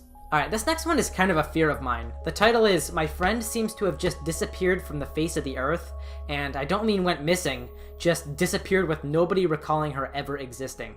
I guess my actual fear is like seeing something supernatural or completely unbelievable and then trying to explain it to people, but you can just never convince anybody of what you saw. Nobody believes you. I just feel like that would drive me insane. Anyways, on with the post, which was made by Trash Panda on March 30th, 2020. So 2 years ago, I went on vacation to Spain. It was a package tour for teens. I befriended a guy and a girl there, who were a few rooms away from me in the hotel. Since we were over 18, we were allowed to hang out alone outside of the hotel, and we practically spent the whole trip just walking around town and drinking together. I clearly remember adding the girl, let's name her X, on Facebook, and talking to her on Messenger, since that's how the three of us were planning our days. I even started a group conversation with X and that boy, let's name him Y. Fast forward to today. It was her birthday, so I wanted to wish her happy birthday on Messenger, and she just wasn't in my contacts. I thought maybe she unfriended me because of my copious amounts of shitpost, but looking her up on Facebook didn't bring up anything. I decided to ask Y whether he'd heard from her recently, and he said he never met that girl. I looked through all the people me and X both added on Facebook during our trip, and even asked some of them about her. Nobody seems to recall meeting X. Y claims we were hanging out with another girl, who I do know and spoke to on the trip, but never hung out with. I don't know what to make of it, and I'm kinda freaking out. I'm thinking maybe my mental health is much worse than I thought, but honestly there's a huge difference between mild seasonal depression and hallucinating a person for 2 weeks straight. This is another one I'm going to ask for you guys to leave some comments about. I just want to hear some sort of an explanation for this because I'm completely at a loss. In a later update, he said that he actually did go to a psychiatrist and they completely cleared him of any mental illness. He even downloaded all of his Facebook records and still found nothing of the girl. She had completely vanished. This next one is another one of those stories where someone may have met themselves from the future. However, this time they had a very direct interaction. Again, for us, there's obviously going to be some skepticism, but for the person who actually went through this, I just can't even begin to imagine the confusion that would come from experiencing this. The post was made by user DeathBeforeTaxes21 on the 25th of November, 2020. This is a story that haunts me daily. This happened in 1992. I had just graduated high school and was working in a warehouse. I kinda enjoyed it and settled thinking I will probably retire here. Yep, I had zero ambition. I was a sad, lazy, cringe-inducing shitbag. A new guy started. It's a warehouse with high turnover, so nothing unusual about new guys, and everyone asked if we were related because we looked alike. He was probably late 30s, early 40s, and I was 18 at the time, and he was fatter. He seemed to carry himself like me in the way that he walked and spoke. His second day we worked together on a wrapping station, and the first thing he said to me was, "You still have that Penthouse magazine under your mattress." I did. Weird, but totally normal for teen boys, I suppose. He then said, "I know everything about you. You are worried about never getting a girlfriend." I was floored, but I again thought it was a usual teenage thing. I mean, I wasn't the best looking guy, so I guess it wasn't a stretch to guess. Probably the start of bullying and the end of my job. I asked him why he was saying all this shit, and he looked at me, and his expression is seared into my mind and left an image I see daily. He said, "I am you." He then went on to tell me everything about myself. I mean my deepest, darkest secrets that no one knows. Then we went to lunch and were outside smoking and, yep, same brand, Camel Wide regulars.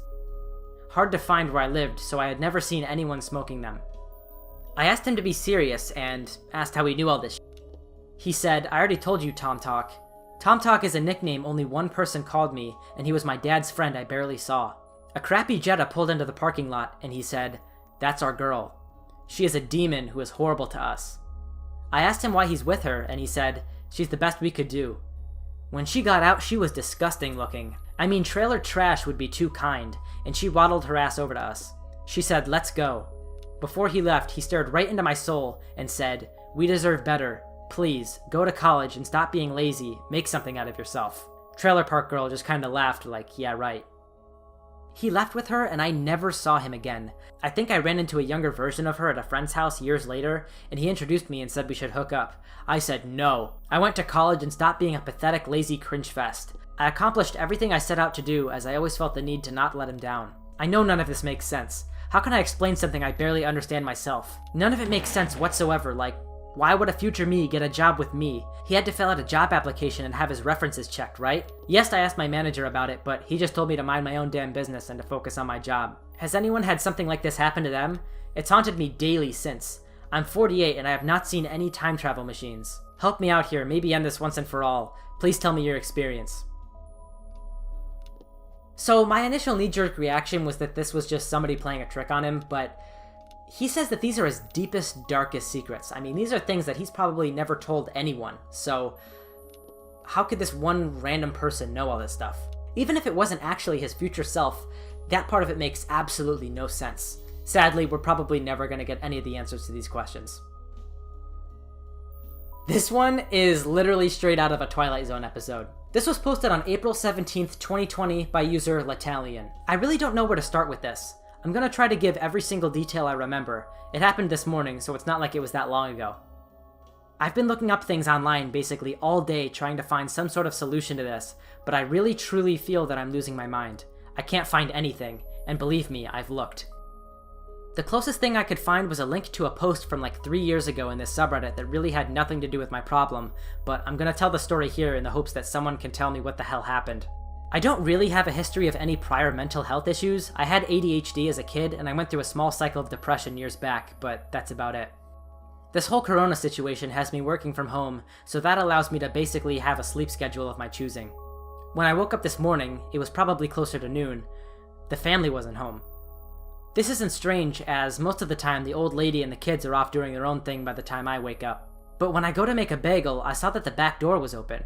I thought maybe she had taken the kids out back to play, so I went out to look, but nobody was there. I kinda scoffed at her under my breath for leaving the door open. The bugs are pretty bad, and I closed it. But immediately after turning around after closing the door, I saw that across the living room the front door was open too. I could see through the wide open front door that both cars were in the driveway, so I went to go see if they were out front. Nope. This made me a bit nervous as both cars were in the driveway and both doors were left wide open. I started assuming the worst. Across the street, I saw our neighbor's front door open as well.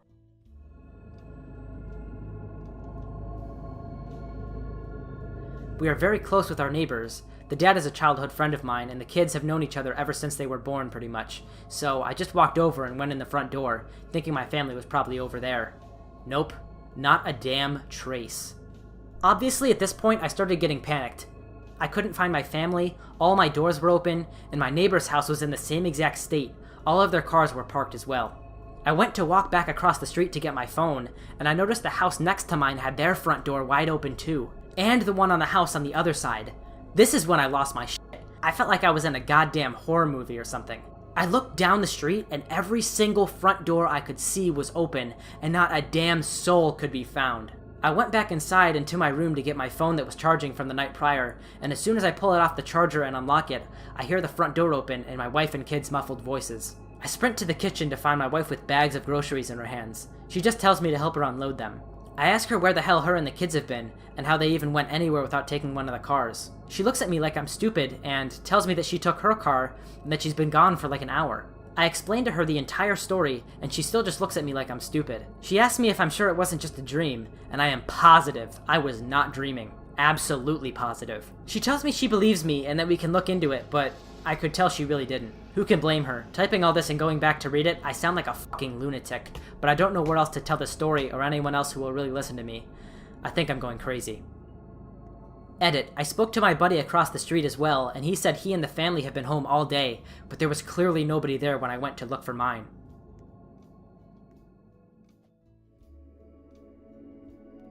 Now, it would have been weird enough if it was just his family that had gone missing, but it looks like it was everybody on the street. And all their front doors were open too. I mean, that is just, like, so scary to imagine. It almost sounds like there was some sort of an event or like some presence that just called everybody out of the homes and into the street and then proceeded to just take them away. Now, here's a somewhat unsettling question. Did everyone else disappear? Or was he the one that disappeared for just a brief moment? I guess that question doesn't have any logical answer, but then again, none of this does. Here's another one that makes absolutely no sense. This sounds like a time skip story to me. This was posted by user Me and the Boys on January 29th, 2021. When I was a teenager, I worked as a lifeguard in a water park. We had 5 water slides that started from this one tower and ended at a single pool that was in a line of sight. But with the layout of the park, it was a few minute walk from the slide pool to the top of the slides again. One lifeguard sat at the top of the tower and another would be at the pool at the bottom. So we would signal to each other if someone was messing around on the way down or if we needed to pause the line for any reason. With the layout of the park, you could not just see the slide pool, but see the entire park from the top of the slide tower. You could even see someone as they walked the entire few minute path from the slide pool up to the slide tower again. The last 2 hours of the day were always really slow on the slides, so I would frequently skip my breaks to sit on top and twiddle my thumbs for the remainder of my shift. Anyways, it's about 30 minutes before closing, and I'm doing my thing chilling on the top of the slides. Only 2 kids, a boy and a girl, were going down the slides and coming back up since there was no line at this point. As I said, it was a long walk, so the boy would come up and go, then about 2 minutes later the girl would come up and go, 2 minutes later the boy again, etc. Well, the boy comes back up, and he goes down slide 2. Slide 2 is completely enclosed, very fast, under a 20-second ride, and he has about a 24-inch diameter. I'm bored, so I lean over the rails, watching the bottom, and never see the boy come out of the slide. A minute later, the girl comes up and says she wants to go down slide 2. I tell her to wait a minute while I watch for the boy to come out. He never does. After a solid 2 minutes from me sending him down, keep in mind it's a fully enclosed 20-second ride, I radio the guard at the bottom and ask if the boy came out. The guard says he never did. Then I scan over the entire park. There's maybe 20 people in the park at this time of the day, and I don't see the boy anywhere. At this point, I'm getting confused, but I chalk it up to the boy coming down, jumping out of the side of the pool, and going to the nearby bathroom. After concluding I must be crazy, I send the girl down slide 2. Sure enough, 20 seconds later, the girl comes out of the slide and runs off, no issue. A few minutes later, the girl comes back up, goes down slide 2 again, and comes right back out 20 seconds later. So I go back to waiting for the next person to come up the slide tower when, all of a sudden, the boy comes out of the bottom of the second slide. It had been at least 10 minutes since I had sent him down, and the girl had gone through that slide as normal 2 times in those 10 minutes. To this day, I can't figure out what happened.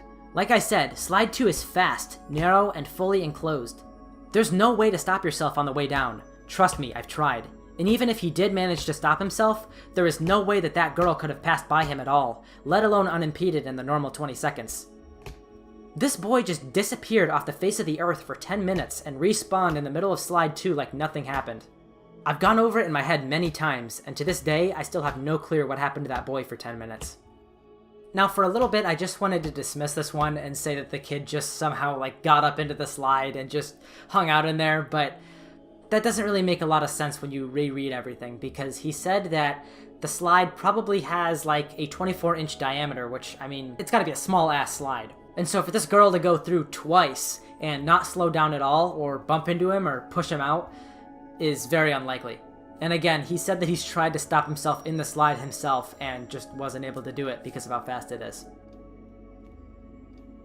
I had never really considered the idea of time skipping before reading this subreddit, and to be honest, it's just such an interesting idea, assuming that it is real and assuming that it's an actual thing that happens randomly and rarely in nature, everybody would probably still just assume that it was fake and just call everybody who went through it crazy or say that they were lying. You know what I mean? Whether or not people are actually lying and making it up or whether or not they're actually going through it, they're just going to be dismissed because of how rare it is. So, I don't know, hearing these stories really makes you kind of rethink everything. I don't know. On that note, here's another really cool time skip story. This one actually sounds like these 2 grandparents actually went back in time to way before they were even born. Sit tight for this one, this is one of my favorites.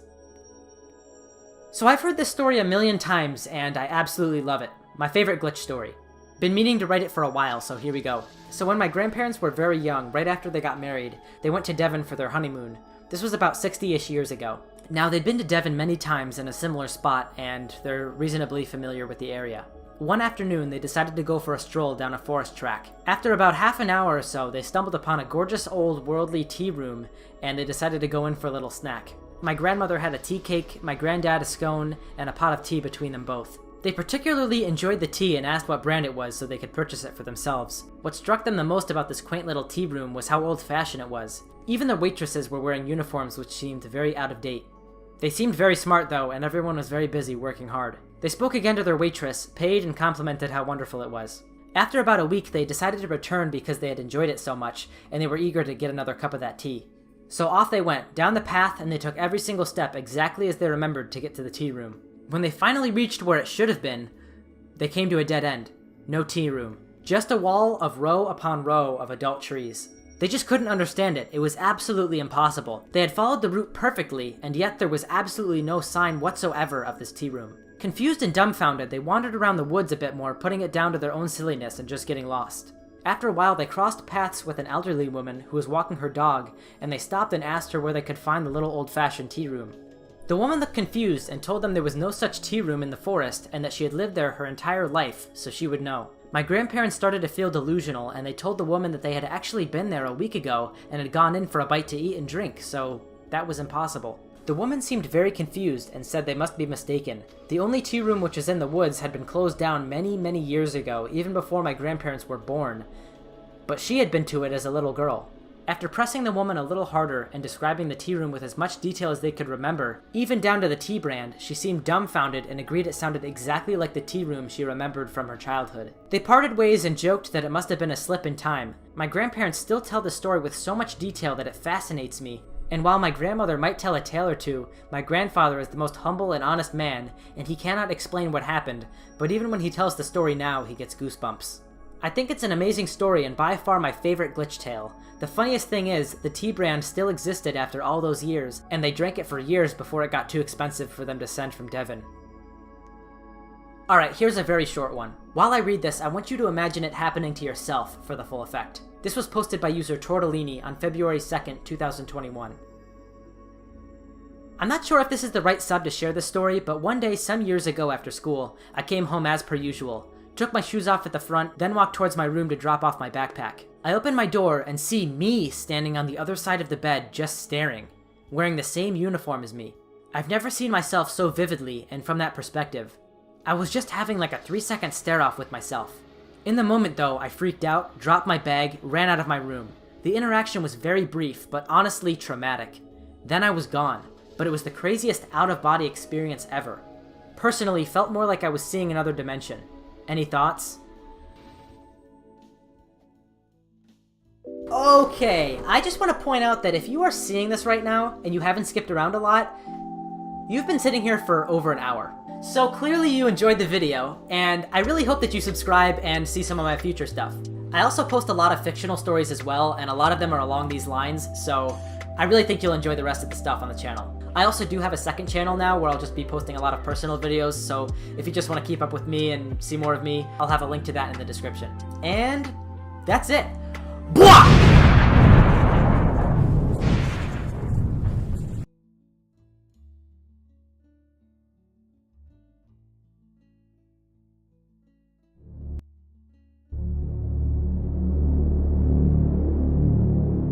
Here's my story. When I was 15 or 16 years old, I stayed at my father's house for the weekend, as usual since my parents are divorced. Late at night, I went to bed, and as always, I shared my bed with my father's cat, and he laid down at my feet. So it was a normal night. I got to sleep with my cat, put the TV on, watched some late-night crime show, and I fell asleep. Sometime later, I suddenly woke up from the sound of a hissing cat. It was around 4 a.m., so I looked at my father's cat, who was sitting by the closed door and was hissing. I thought maybe he wanted to leave, but then I noticed something else in my room. There was a shadow walking up and down my room. I was shocked. I watched the shadow carefully as it walked up and down. I couldn't move, and I couldn't say anything.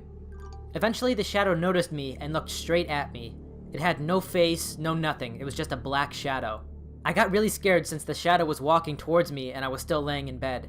The shadow got suddenly faster and went right to my face. I pulled the blanket over my head and started crying. I didn't move a muscle till my father came into my room to wake me up a couple hours later. He asked me if everything was okay, and I told him the story, but he didn't believe me. Nobody did. Maybe they're right, maybe it was sleep paralysis, but the weird thing is that the cat never set foot in my room again after the incident. It never happened again to me, but it was scary to sleep in that room after what happened. I was never a believer of ghosts or anything supernatural, but after that incident, I am. So originally, with all the talk about not being able to move and seeing the shadow people and stuff, I originally just wanted to dismiss this as sleep paralysis. But the thing that really makes this one stand out is the cat's reaction. I mean, just the meowing by the door and everything. And especially since it never went back in there after this happened, almost like it saw the same things, which would sort of rule out sleep paralysis and imply something greater happened here. Something odd happened to me about 10 years ago, and I still think about it every now and then. Me and my boyfriend at the time were driving home after Christmas shopping. We decided to take a street that had woods surrounding it. Not really busy, and no houses right next to the street either. It was pitch black, and again, with us being in the woods, there weren't any streetlights. After a few miles on the street, we were having a heated discussion about how much money to spend on people for Christmas, when suddenly a bright orange light surrounded my car for a good 5 seconds. We saw it on both sides, front and back. It stopped us from talking, and I slammed on my brakes thinking I was about to hit a car or something. When I did, we were the only ones on the road. We both got out of the car and nothing was around us, and again, there weren't any streetlights or even houses near us. It was pitch black. We decided to head back as we both felt like we witnessed something we shouldn't have. It was just a gut feeling that something weird happened that we felt like we shouldn't have seen. Anytime I brought it up over the years to him, he'd freak out like he thought it was forbidden to talk about and just say, "No, that never happened," or "No, let's not bring that up." I don't know, it was just one of the weirdest things. Now, if this one didn't seem very strange to you, I just want to point out one thing. This happened when it was pitch black outside. So how can you explain a super bright orange light just engulfing this car? I don't know, just overall a very weird story. If you've got any explanations, let me know in the comments. But I don't know, I've been trying to pick this one apart for a little while and I can't really think of anything. Okay, this next one is a bit longer, but this story has one of the scariest, most confusing endings out of anything in this video, so sit tight.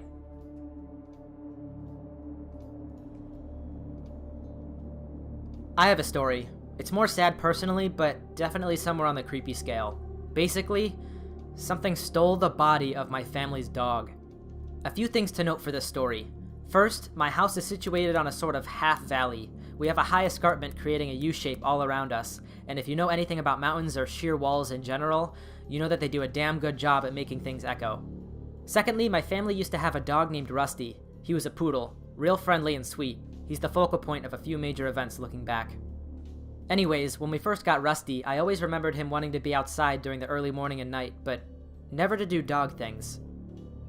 He'd just sit out on the porch and look out into the field behind my house and bark. Never aggressively though. He'd bark once, then wait for the echo, and then bark again. I used to sometimes sit outside with him just to keep him company until it was time to drag him back inside. My parents would always just say he was talking to himself because his bark would always echo, and back then that made enough sense for a 6-year-old, but even then, I knew that echoes were supposed to fade out, but Rusty's never did. We unfortunately lost Rusty a few years ago. It was a very sudden diagnosis, and we ended up having to put the poor boy down. Rusty's death hit everyone really hard, and I only bring it up because I need to be clear. When I say we lost Rusty, I don't mean he ran away. He died. I was there. I watched the vet put him down, and the whole family sat with him until he passed away. 3 days after Rusty was put down, the family held a funeral for him. We buried him in the backyard beneath his favorite bush, sent him off with his favorite toy and blanket, the whole bit. A week after Rusty's death, I'm outside, reminiscing, just thinking about Rusty because I still missed him, when I hear his bark. Any dog owner can tell you that they can pick out the sound of their dogs from a lineup, and you better believe it. At that point, Rusty had been dead a week and 3 days. I was only 17 at the time, not on any drugs or alcohol, and I, clear as day, heard Rusty barking the exact same way he always used to. Just one bark, a pause, and another bark. The thing that really threw me off, though, was the fact that this bark wasn't echoing right. It took maybe 5 minutes of me listening to the barking before it clicked. I was so used to being told that Rusty was just talking to himself by my parents. That night on the porch, listening to something that sounded exactly like Rusty, barking exactly like Rusty used to, had me wondering if he had been talking to this thing all along. Regardless, for the rest of the month, I kept hearing this thing bark. No one else in my family openly acknowledged the noise, but our other dog Cooper began to refuse to go outside before the sun rose or set without company. This story ends exactly on the 1-month anniversary of Rusty's death. It's late and I'm outside with Cooper before bed. Cooper has always been an anxious dog, but that night he was even more nervous than usual. But still, he goes out, does his business, and then starts on his final parameter check of the yard. Basically, he just walks around in a big circle before coming back inside. But that night, as Cooper was nearing the spot where we buried Rusty, he just goes completely still. At this point, Cooper is roughly 50 meters from me. It's dark out, so I can only sort of see a rough outline of him, but I can tell his hackles are raised. Cooper is a big baby. He's never so much as growled at a worm in his life, but whatever he spotted has him real spooked. I called out to him, and like a switch was flipped, he turned tail and started booking it towards me. I have never seen that dog run so fast in my life. What happened next has stuck with me. Out after Cooper comes Rusty. But it was all so wrong. Rusty had been dead for a full month by then, so he wouldn't look anything like he used to, but even then, dirty fur and decay aside, nothing was right about what I was looking at. If you've ever seen a poodle, you'll know how their legs are very straight. From hip to toe, you can draw a near straight line, whereas other dog breeds tend to have more of a curving line. Rusty and Cooper are purebred poodles. They have very straight legs, but whatever was in my yard that night was built more like a German Shepherd, very bendy, more low to the ground, different posture. It almost looked like someone had taken Rusty's skin and stretched it over a different dog. I remember getting Cooper inside, and I remember that thing barking like Rusty. I think it was at that point that I started crying. I yelled something at the thing before running inside and locking the door. I ran to my parents in absolute hysterics. Apparently just kept saying that Rusty's in the yard. Papa went to go check out the back window, but he didn't see anything. It wasn't until the next morning that we discovered that something had dug Rusty up. I never saw that thing or heard Rusty's bark ever again. Okay, I'm not even sure what to say about that one, but yeah. I really didn't expect that ending, and especially the fact that something actually dug up the dog is terrifying. All the different ways that they explain this story are just really, really unsettling. Like, the fact that it looked like the dog's skin was stretched out across something else's, like, body. I don't know. To whoever sent me this story, I'm just really sorry you had to go through this. Even if there is some sort of a logical explanation to what happened, having a memory like that of your pet is just not right. This story happened to my cousin and took place around 7 or 8 years ago, which would make him 24 at the time. Before I start, I want to give some background information about the house. Supposedly, a large part of the neighborhood, including this house, was built over a graveyard. In addition, my cousin's family would receive multiple sets of Mormon clothes in the mail, even well after the previous owners left.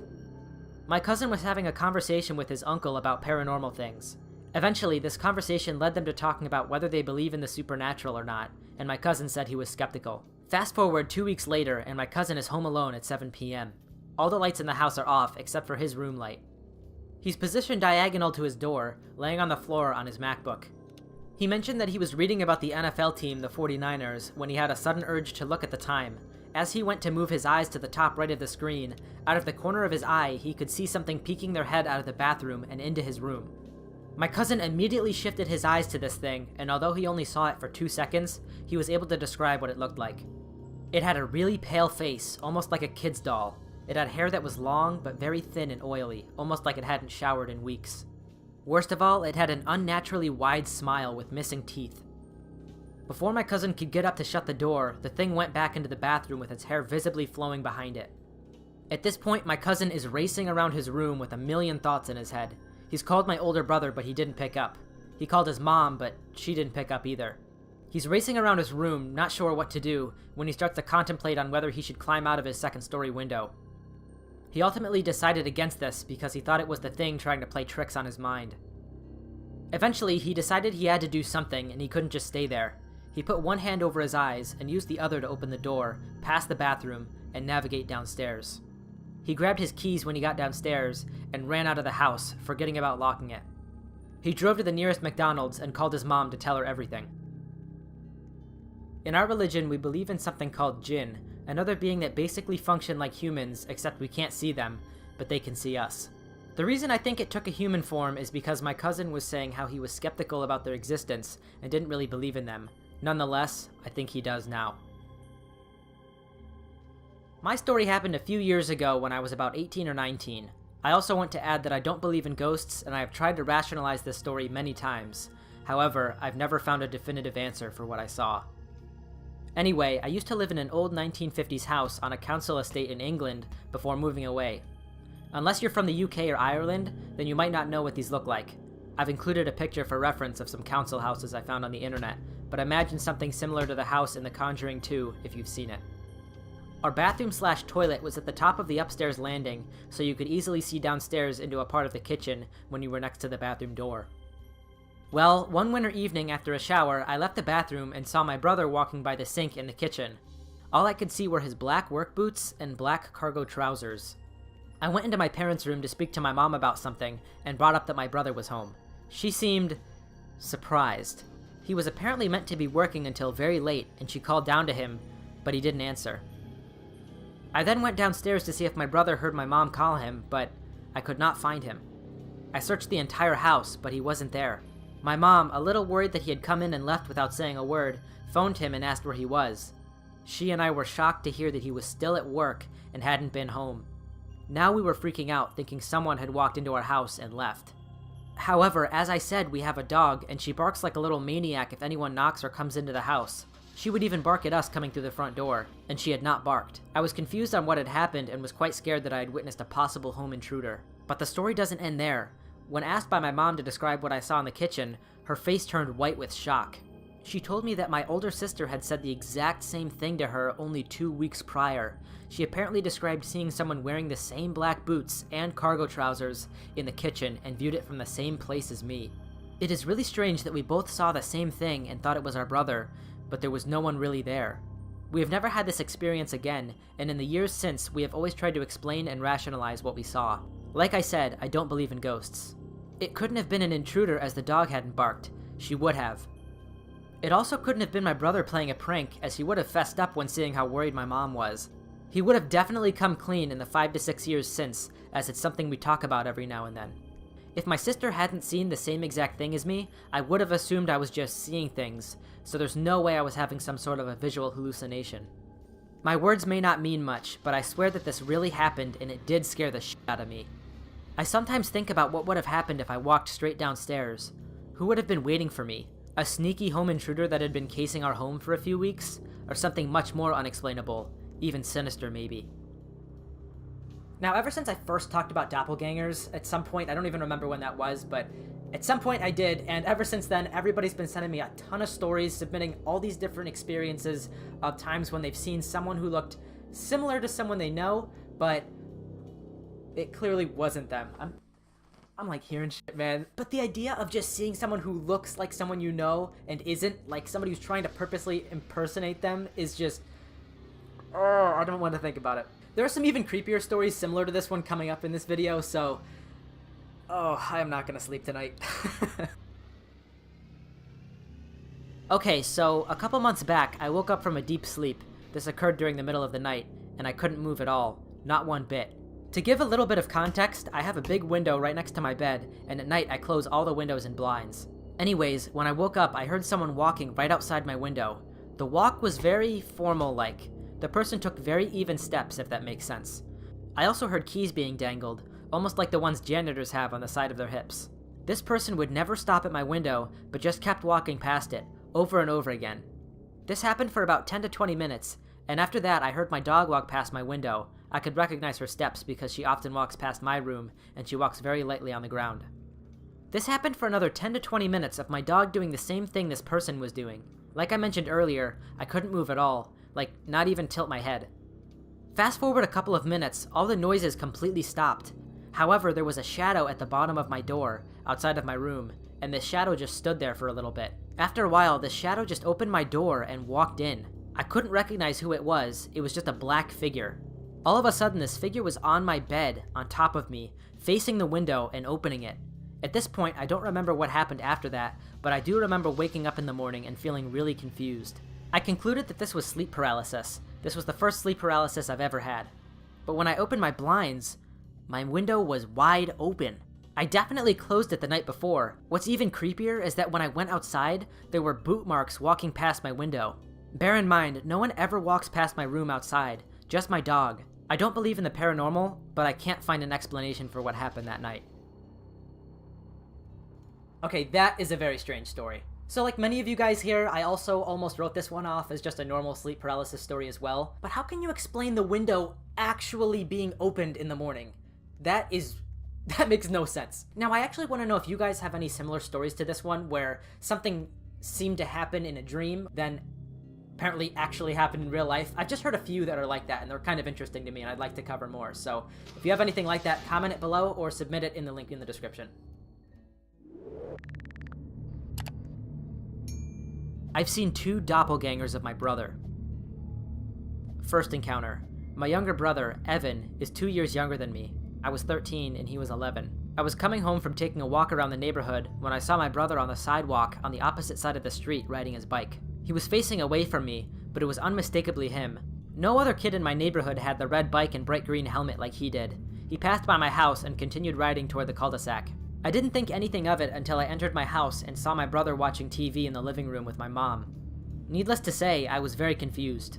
I asked him if he'd been riding his bike today, and he insisted that he hadn't. Second encounter. I was 16 and my brother was 14. It was early on a Saturday morning and I was playing Rocket League on the Xbox downstairs. My brother came down for breakfast and watched as I finished my game. After I was done, Evan asked to see my car customizations, and we talked about Rocket League for a few minutes before starting another game. After he watched me play for a minute or so, I asked jokingly, "Are you gonna go eat breakfast or what?" Before he agreed and disappeared into the kitchen behind me. After the game was over, I went into the kitchen to also eat breakfast, expecting to see Evan at the table, but no one was there. Now, I was really confused because there was no way he could have gone back upstairs without me seeing or hearing him leave. About half an hour later, he came downstairs for breakfast and insisted that he just woke up and hadn't been down at all yet. He didn't remember talking to me about video games or anything else. The first incident could be explained away, but the second still really creeps me out. Alright, this is definitely a strange one. I'm just not sure if I'd classify this as a glitch story or as like one of those doppelganger stories. It's definitely a mind-bending experience though, and it must be really hard to just move on with your day after something like that happens. A little bit of backstory. My mom's current husband has a father who's nicknamed Pac-Man. We've all known each other since about 2012. The first time I met Pac-Man was at his house. I was staying the weekend with my mom's husband to do roof work with him. I had just gotten off the road driving with my mom's husband since 5:30 a.m. and I just wanted to take a nap, so Pac-Man set me up in the recliner in his basement. I remember about an hour going by and tossing and turning, and I heard Pac-Man coming down the stairs, and I could just hear him standing there over me. I eventually opened my eyes to find him standing over me with a plate and a sandwich. He just wanted to talk my freaking ear off because he had a new person to tell his stories to. He's a nice guy, that's just how he is. So one night in my own house, I was sleeping on the recliner in my basement.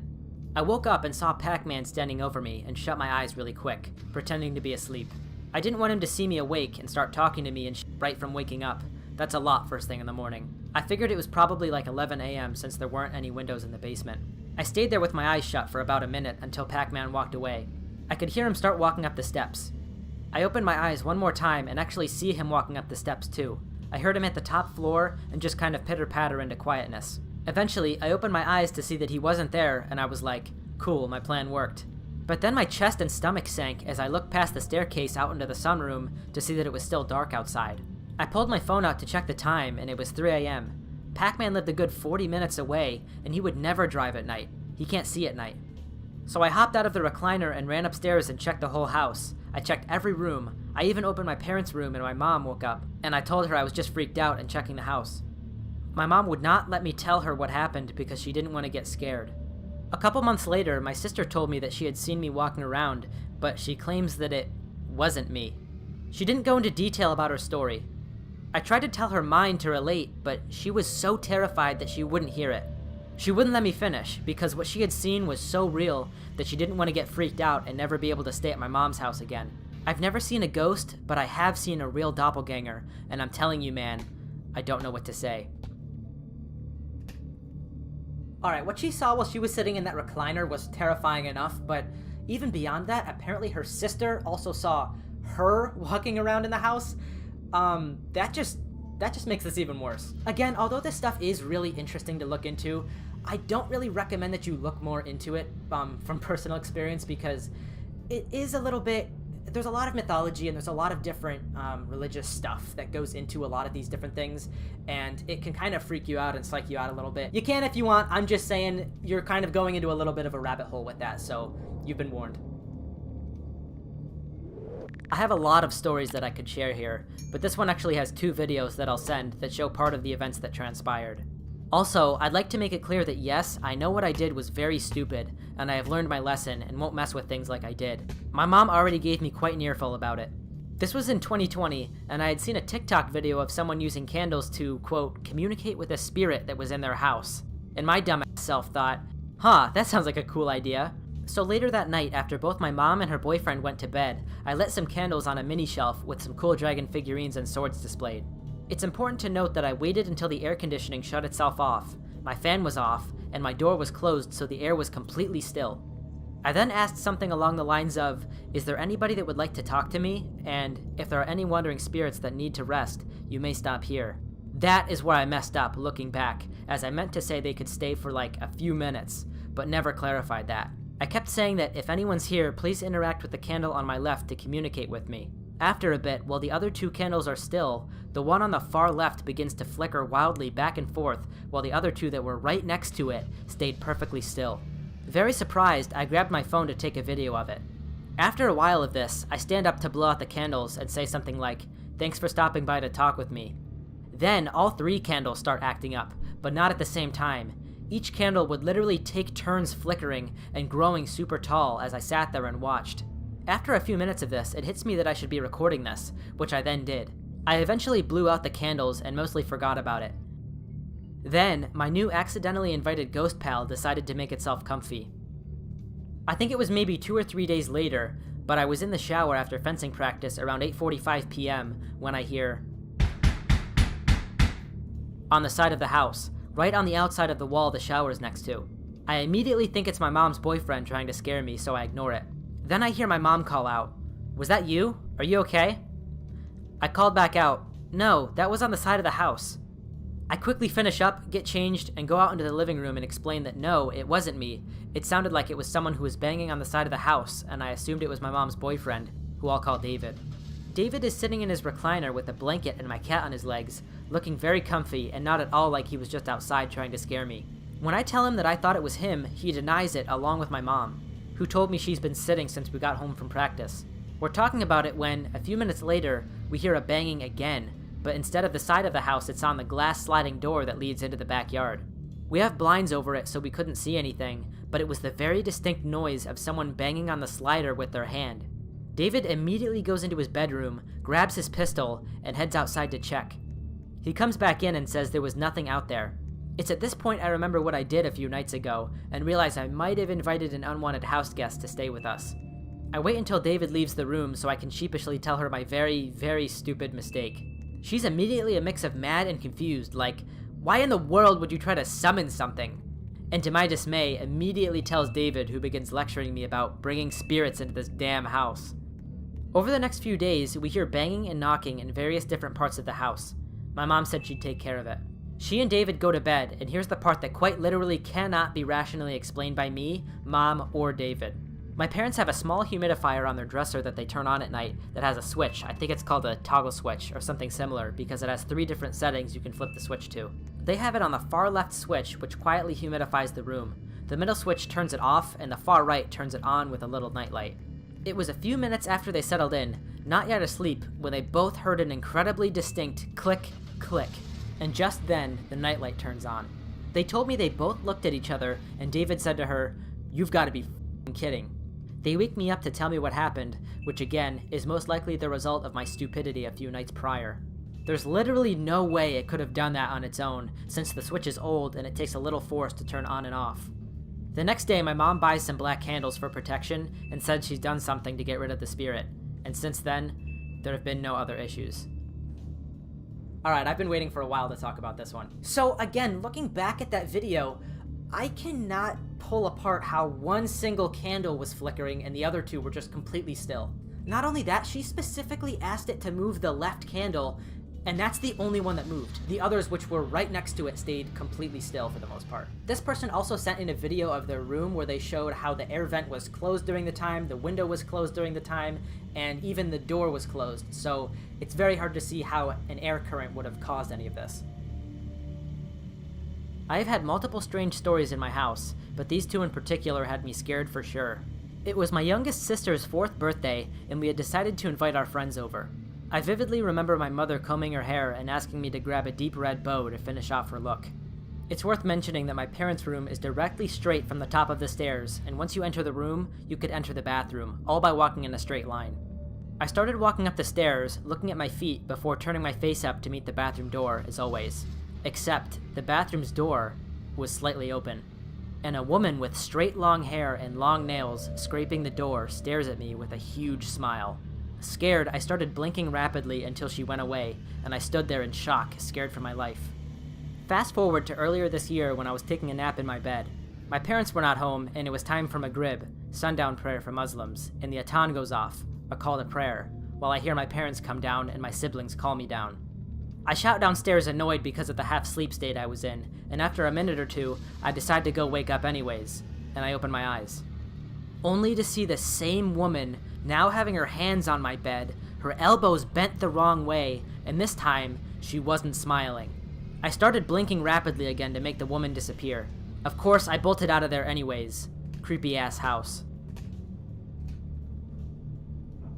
Now, I'll be honest, I never really know what to think about stories like these. Usually these things only seem to happen like once, and maybe it's something you see out of like the corner of your eye one time, and it was just something you like made up in your head. But to see something like twice, the same thing twice, and to apparently be looking right at it, I don't know, that's a little bit harder to explain. Okay, so one night I woke up feeling really sick and dizzy for absolutely no reason.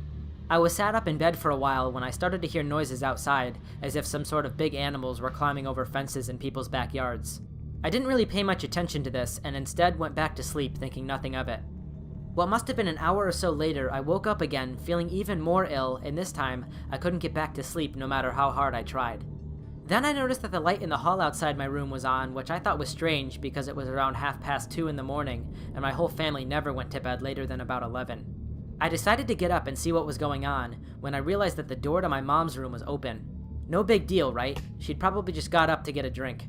So I go downstairs and I look around, and my mom isn't anywhere. I get a feeling that I should look outside, so I do, and parked along my street are police cars. I remember counting at least 8. My next door neighbor, an elderly woman, had clearly had her front door broken open, and a few police officers were stood outside.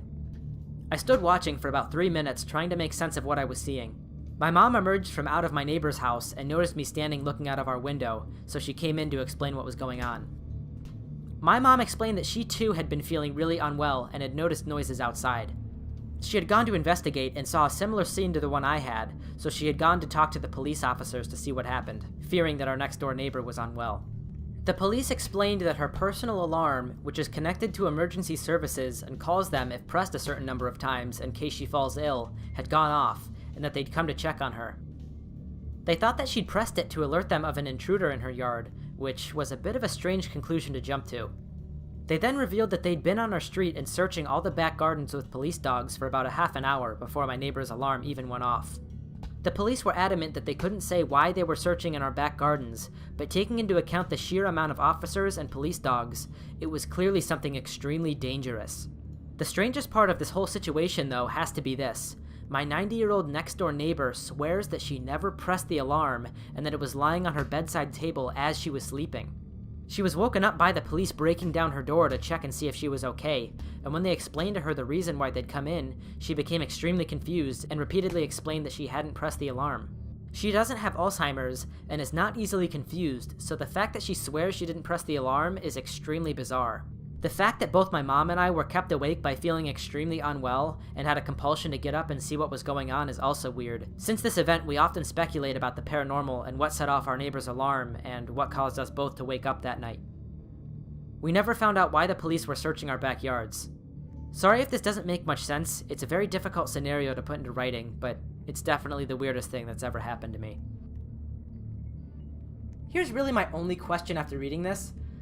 What were those guys looking for in the backyards? It almost sounds like they were searching for some sort of a creature or like an animal that was on the run, and maybe they thought that it went into this person's house or something. I don't know. This one is overall just definitely one of the more confusing ones on this video. I'm not really sure what to make of it, but interesting nonetheless.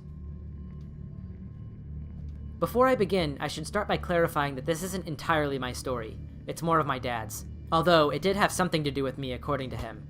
This happened back in early 2020. A couple months before the lockdown due to the pandemic. It was late one night and I was asleep in my bed as per usual, much like the rest of the family, or so I thought. The sound of footsteps approaching my bedroom door caught my attention, and I woke up, but I didn't move. I glanced over at my bedroom door to see my dad cautiously entering my room. I could tell it was him because I had a nightlight in my room that allowed me to see his silhouette approaching my bed and leaning down slightly towards me. I didn't let him know I was awake and could see him though. He had his head tilted towards me as I laid there in confusion for a few seconds or so before he got up and left as if nothing happened. Eventually, I dismissed it and went back to sleep. Cue the next morning as I go downstairs to join my family for breakfast, where everything goes as usual until my parents, mainly my dad, tell me and my older sister to sit down in the living room with them, as there's something they wanted to talk to us about. Confused, we both complied and went to do just that. My sister and I sat on the couch, and our parents sat opposite from us. Still confused as to what was going on, my dad proceeded to explain, sounding completely dumbfounded as he did so. He explained that last night he awoke to the sound of someone entering the bedroom he shared with my mom and opened his eyes to look. He expected it to be either me, my sister, or one of our dogs. To his shock, standing over him with one of its hands reached out towards him was what he described as a translucent white silhouette that was mist-like in texture. That wasn't all, however, as he went on to say something about it that has stuck with me in the 2 years since, which is that this figure had an almost identical build and height to mine at the time. My dad continued explaining that when he woke up and looked at it, he said that it seemed startled all of a sudden before it turned around and walked back to the doorway of the bedroom before it collapsed in on itself, completely vanishing thereafter. Afterwards, my dad said that he got up to go check on me to, according to him, make sure my soul didn't come out of my body, which is what led to me seeing him come into my room the night before. We've never told this to anyone except for my aunt, uncle, and cousins from my mom's side of the family. To this day, none of us can explain this rationally, and my dad says he'll go to his grave swearing he wasn't dreaming. This one would have definitely freaked me out personally because the dad was serious enough to literally call like a family meeting to talk about what he saw. I don't know about you guys, but whenever we used to have like a sit-down sort of discussion in our family, it was usually something very serious. Again, it's sort of like how strange it can be when like you see your dad cry or something. It's just weird to see your parents get very serious about something that doesn't make a lot of sense, especially something like this. If you haven't left a comment yet, let me know what you think about this story in particular and whether or not you believe in spirits. When I was pretty young, I found that a particular floorboard was loose in the main living room. Bearing in mind these wooden planks are very old and very heavy, I'm not entirely sure how I even managed to discover that I could move one as a child. Underneath was what I thought of as a cellar. A surprisingly vast space under the house, considering that, looking from the outside, there's no indication of any sort of unused room or crawl space, but I guess that's the point. Anyway, as a child, I was fascinated by the hidden cellar that I'd discovered. I vaguely remember seeing some stuff being down there, but had no way of investigating further as they were too far down, and I was vaguely scared of even sticking my hand down there anyway. But that wasn't the strange part. It was the fact that after a while, I bored of my discovery and soon moved on to other things and eventually forgot about it altogether. Years later, we had a rug and a TV that pulls out to stand over that area, and some years ago I must have been hoovering around there and remembered my old secret cellar. Except, when I moved everything and examined the space I was sure had been the opening, it was gone. The indent wasn't there. That section of the floor looked almost alien to me. There was no sign of any work done or anything, and I even asked my parents about it, who definitely knew I'd found the loose board as a child, and they said they knew nothing, and no work or fixing of any kind was ever done. A strange memory to say the least, and I want to believe it was just my childhood imagination, but I remember it so vividly because of how seemingly random of a find it was. But if it was real, why would my parents act like it never existed? I don't know, but it's weird, and I still wonder about it sometimes.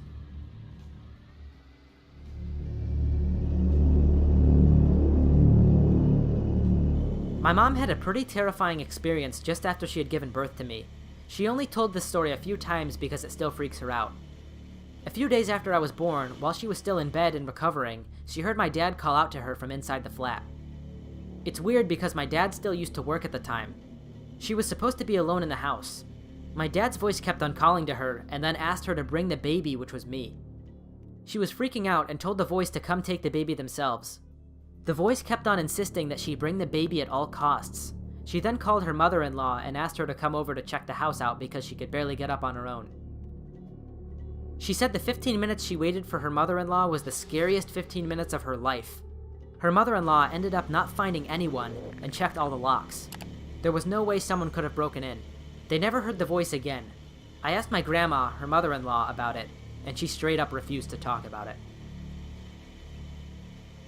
I could definitely rationalize how a person might just hear their name being called like one time from somewhere when nobody's actually there, but how do you explain a full-on conversation with somebody who apparently wasn't even there to talk to you? Now, honestly, what sort of scares me with this one is that this could have been a home intruder. Maybe it just happened to be somebody who sounded exactly like her husband, but that sounds kind of unlikely too. This has happened to me twice now. When I was about 7 years old, I went to a fabric store with my mom and brought a toy car with me. I was very bored and messed around with the toy car for a bit, then started begging my mom to hurry up. I then realized that I had lost the toy somewhere in the store. I was rather upset, but we went home without it. I get home to see the toy car sitting on my kitchen counter. I was the first person to go into my house after getting home, so it couldn't have been my parents or siblings. The second time was about a year later with a small beaded bracelet I had and was really fond of. I was at school, and at recess, me and my friends were messing around and pushing each other about. I got shoved into a bush, but other than some scratches, I was fine. Sadly, I had lost my bracelet in the bush. It got knocked off my hand and disappeared into the leaves. After spending the rest of my recess looking for it, I came up empty-handed, and a few months later, I found the bracelet indented into my driveway, like it had been placed there while the concrete was still wet. Alright, these next few stories are actually coming directly from the YouTube comments. I don't usually do this, but over the last couple videos, you guys have posted some insane experiences, so we're gonna take a look at some of those now. So I'd like to move a little bit away from those doppelganger stories, just because we've had a lot of them, but if you have any creepy or interesting or kind of glitch stories and you'd like to have them show up on the channel, there's actually a link in the description to a Google form where you can submit your whole story and actually probably have a good chance of showing up on the channel. I had a similar experience when my grandfather, Abuelito, passed away. I was 10 and he had been in and out of the hospital for a few months, but always bounced right back. One night, when my mom would normally be telling me to get ready for bed, she got me dressed and us and my dad went to the hospital. He was sinking, and fast, and the crazy thing is that he was doing great the day prior, so much that we played our invented board game and ate a huge meal at the hospital. The whole family was there, and I remember being there until 11 p.m. I had fallen asleep and my mom decided to take me to my grandparents' home nearby so I can sleep in a bed at least. On our car ride home, my mom asked me what I would do if he died that day, and I answered honestly, I don't know. We get there and I get comfortable and fall asleep. I dreamt of a big green field of slightly unkempt grass and oak trees as far as the eye can see. The sky looked almost like we were inside a cylinder. I don't know, the sky and ground kind of blended. It was odd. I realize I'm sitting on a bench, and I look to my left to see my grandfather in his Sunday best, the tan suit, tan hat with dark-colored ribbon wrapped around the crown, and his shiny black Oxford-looking loafers that he took care of every day. We just sat there, looking off into the field. It was quiet and serene. I would look at him occasionally, and he'd be looking at me with a soft smile on his face. Then, just as soon as it started, he got up and I followed. He turned to me, taking his hat off, leaned down and kissed my head, and said, "I loved you. It's time to go," in his thick Mexican accent. Side note, when he was around, he started learning English with me, and he loved the way I'd laugh, and I loved how goofy he sounded. It made it more special, I suppose. When he put his hat back on, suddenly we were several feet away from each other, and there was now a black metal fence separating us.